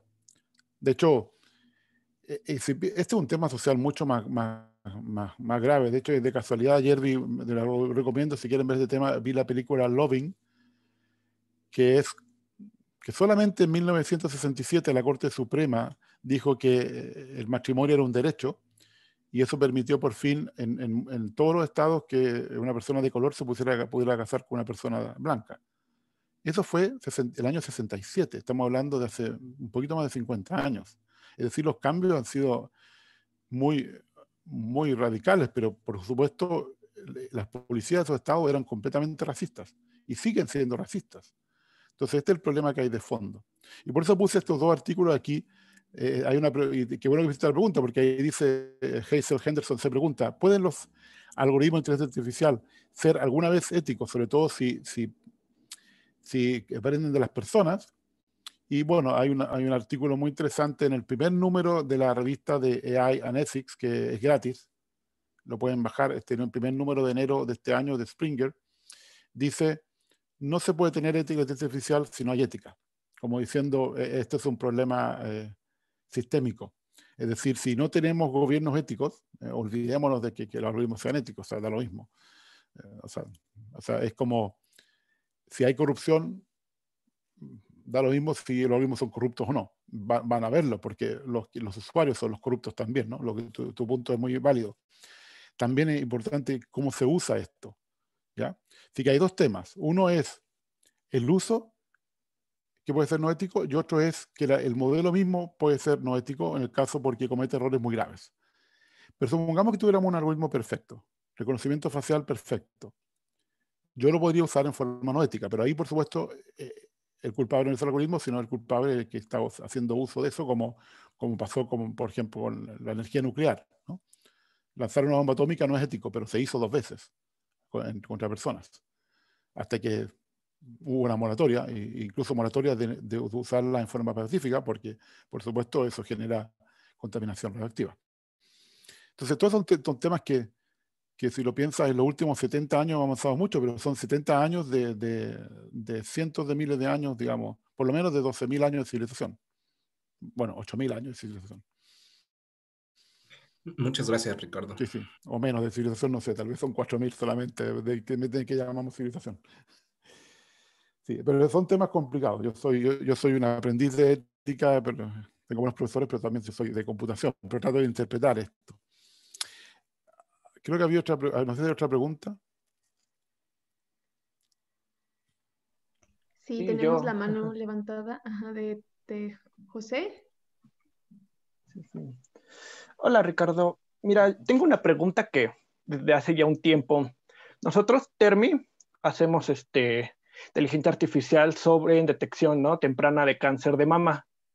O sea, ya es trabajar, ¿no?, con datos clínicos. Creo que fue el año pasado, Google lanza un artículo igual sobre detección, ¿no?, de cáncer de mama sobre mastografía. Y al poco tiempo sale un artículo, ¿no?, de que cómo expertos no validaban el trabajo de Google porque justamente no daban información de los datos, no había forma de validación y testeo, no había forma de auditar, ¿no?, su modelo.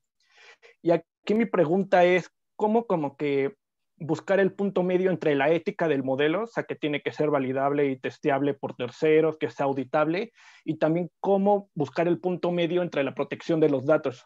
porque justo eso fue con lo que se justificó Google, ¿no? De, sí, es que no podemos dar los datos por protección, o sea, las personas, privacidad.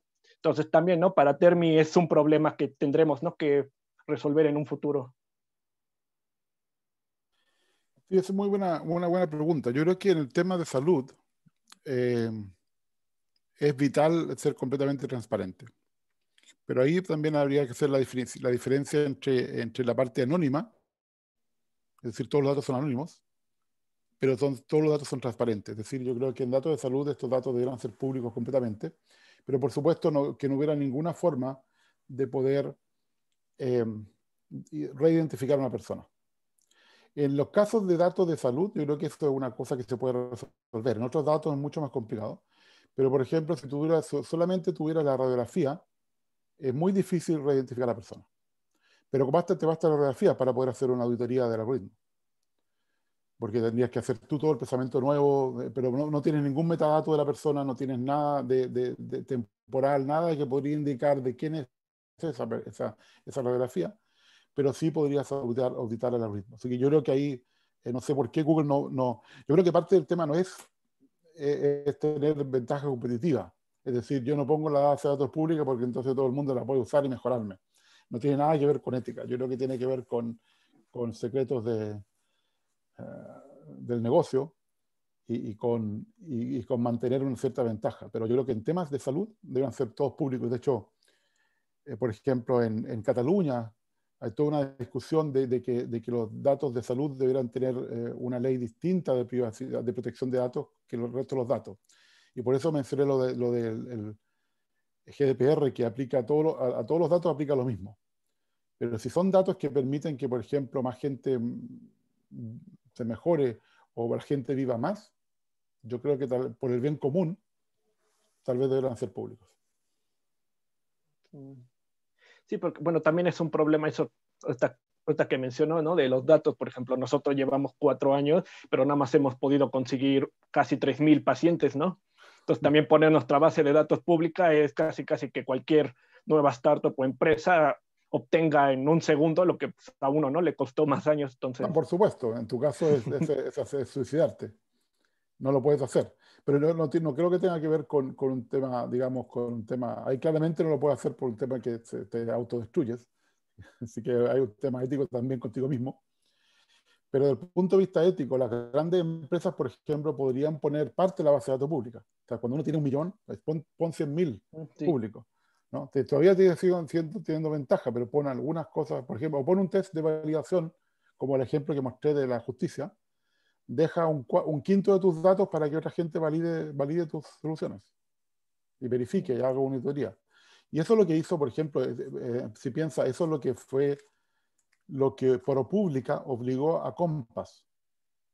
O sea, Compass, por supuesto, no tenía ningún dato público, pero se consiguieron esos datos un poco, no sé si muy éticamente, pero pudieron auditar esto porque al final... perdón, creo que hicieron un requerimiento judicial para conseguir datos, de modo de poder auditar a Compass. Y esto es lo que va a pasar en el futuro, que va a haber gente que diga, mira, tú estás afectando a personas, tú vas a tener que poner datos públicos para yo auditar tu modelo. Y lamentablemente hay casos que incluso han tratado de modificar estos datos, es decir, de manipular los datos para que la auditoría sea lo mejor posible, y los han pillado. Por ejemplo, no en Compass, pero hay un caso muy interesante de un sistema que hacía análisis genético. Eso te puede interesar a ti porque tiene que ver con datos de salud. Análisis genético, donde demostraron que había un sesgo importante y que tenía que ver cómo se usaban los datos. Te lo puedo buscar. Sé quién fue la autora de esto y es muy interesante el trabajo. Lo buscaré. Muchas gracias, Ricardo. Nos quedan 2 preguntas, Ricardo. ¿Las podemos tomar? Sí, claro. Sí, padrísimo. Creo que Leo había escrito aquí en el grupo antes. ¿Podemos tomar primero esa? Ahora, para que vean, padrísimo es un sesgo del lenguaje. Y sobre todo en el 8 de marzo, mejor digamos chido. Chido, ok. Me gusta. Usando algo mexicano. Porque, claro, es un sesgo del lenguaje que en México no se dan cuenta. También el mande es un sesgo del lenguaje de cuando se le decía mande al patrón, que era blanco. y español. Así que son detalles que uno se da cuenta cuando uno empieza a trabajar en seco de muchas cosas que la gente usa que no deberían de usar. Te digo que ya son 2 aprendizajes extras hoy. Sí, sí. Y también si pueden escoger a un verbo muy famoso que ustedes usan, que lamentablemente tiene que ver con una mujer. Tal vez eso lo podrían cambiar también. De Pero no me acuerdo. voy Leo, ¿quieres comentar? Sí, gracias. Ricardo, yo tenía la duda porque tú hiciste un comentario más o menos a la mitad de la plática que tenía que ver con modelos que estaban basados en correlación versus los de causalidad. Yo tenía entendido que realmente los modelos, pues todos son de correlación más menos, ¿no? Entonces quería ver a qué te referías o si me pudieras dar algunos ejemplos para entender un poco más esa diferencia o esa preferencia, pues, de buscar modelos basados en causalidad. Sí, esto es algo esto es algo que es muy nuevo, que ha ocurrido yo creo que en los últimos 2 años solamente y cada vez hay más trabajos, pero me refiero a modelos que agregan la causalidad en forma semántica dentro del modelo. Es decir, por ejemplo, tú supones que existe una causalidad entre 2 variables y tú le fuerzas al modelo a conocer eso. Entonces le estás agregando conocimiento. Entonces ya es más que correlación.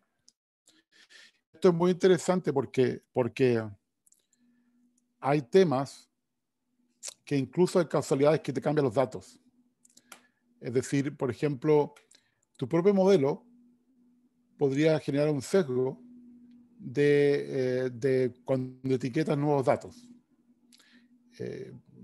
Hubo un tutorial sobre este tema que también tiene que ver con el que mencioné el jueves pasado en la Congreso FACT sobre este tema que incluyó el tema de causalidad, que tiene que ver con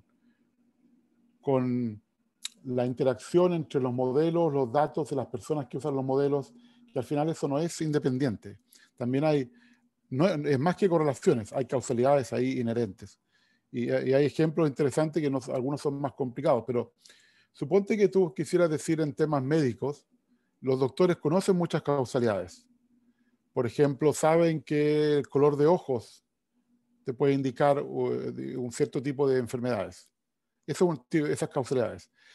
Pero tú podrías tener un modelo que encuentra eso, es decir, que deduce que si tienes los ojos amarillos tienes, por ejemplo, no sé, algún tema del hígado. Pero si tú ya lo sabes que eso existe, ¿por qué no lo agregas en el modelo? ¿Ya? Y eso es lo que está ahora. O sea, vamos a tener más modelos híbridos donde van a tener bases de datos del conocimiento asociadas con aprendizaje automático puro.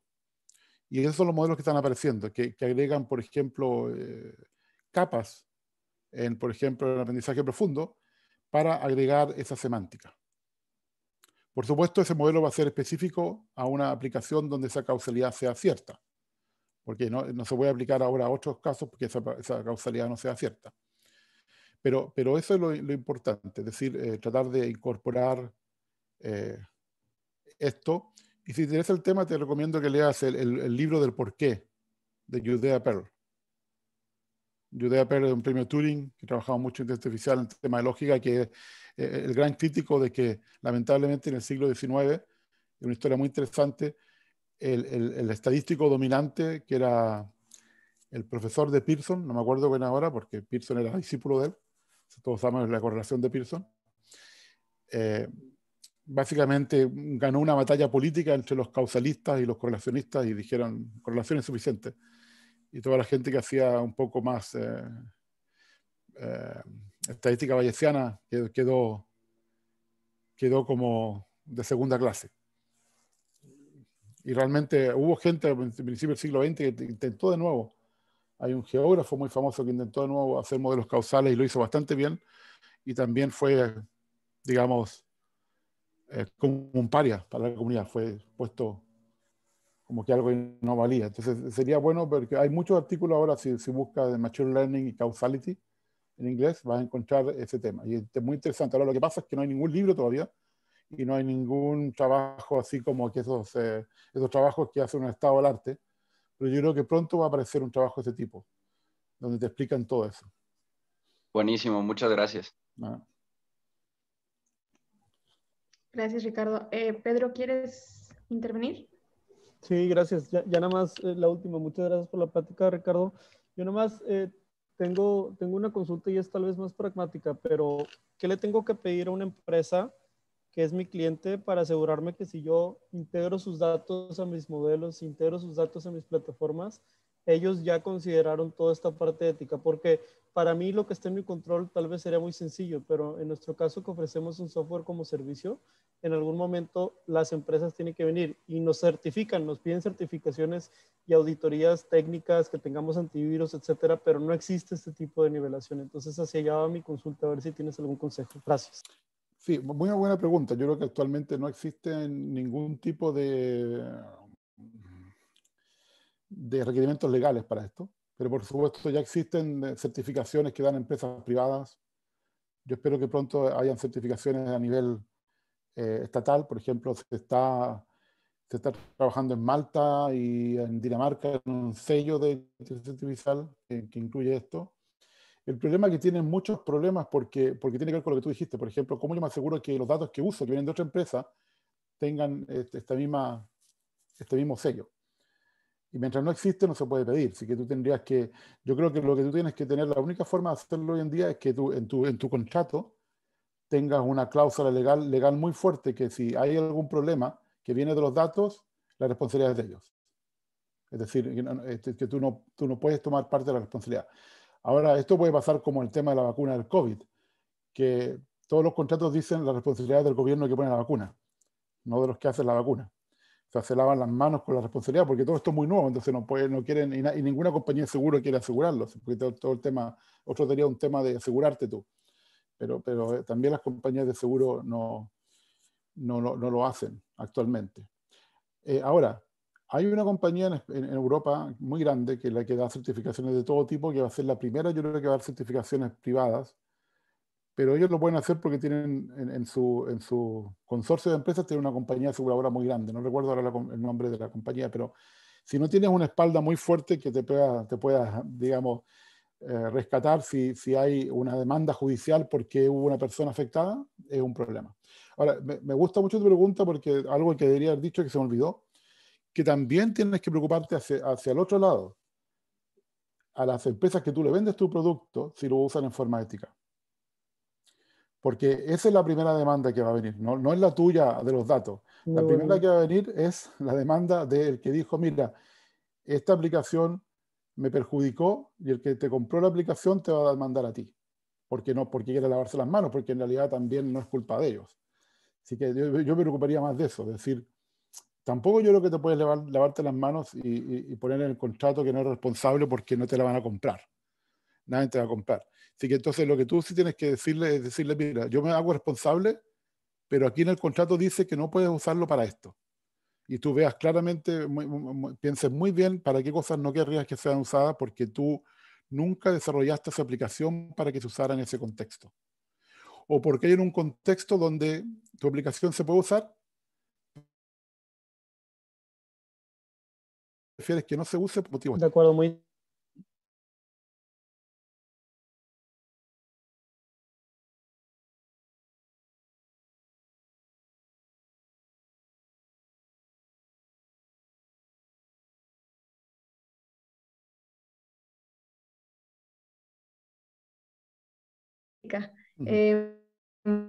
Entonces, muchísimo. Me gustaría pedirle a César Rosales si puedes darnos unas palabras desde la parte del BIT, Sí, César. Fabiola, yo te voy a mandar un PDF modificado con algunos cambios para compartir, que no compartas la que tienes, porque padrísimo, ¿no, prefiero verdad? compartir en PDF también. Gracias. Genial, muchas gracias. Hola, muchas gracias, Fabi. Yo también quería saber si está Tetsuro por acá. No, se salió hace un ratito. Ok. Bueno, nada, pues muchas gracias a todos por estar en esta primera parte del módulo de ética que hemos diseñado desde BitLab y bueno, aquí también trabajando de la mano con Ricardo Baeza en diferentes iniciativas. Muchas gracias, Rick, como siempre, excelente todos tus aportes. Gracias al TEC de Monterrey también por pues todo el esfuerzo, toda la coordinación, a Fabi, a Lulú. Y mañana tendremos otra sesión con un emprendedor y el miércoles tendremos otra sesión que es la perspectiva de BitLab, ¿no? La perspectiva que nosotros tenemos, por qué hacemos esto, cómo lo estamos haciendo y bueno, qué pasos adelante podemos seguir con ustedes. Así que nada, no les quito mucho más tiempo. Muchas gracias a todos y nos estamos escuchando estos días. Un abrazo. Adiós. Hasta luego. Muchas gracias a Ricardo y a todo equipo TEC. Gracias. Gracias. Saludos.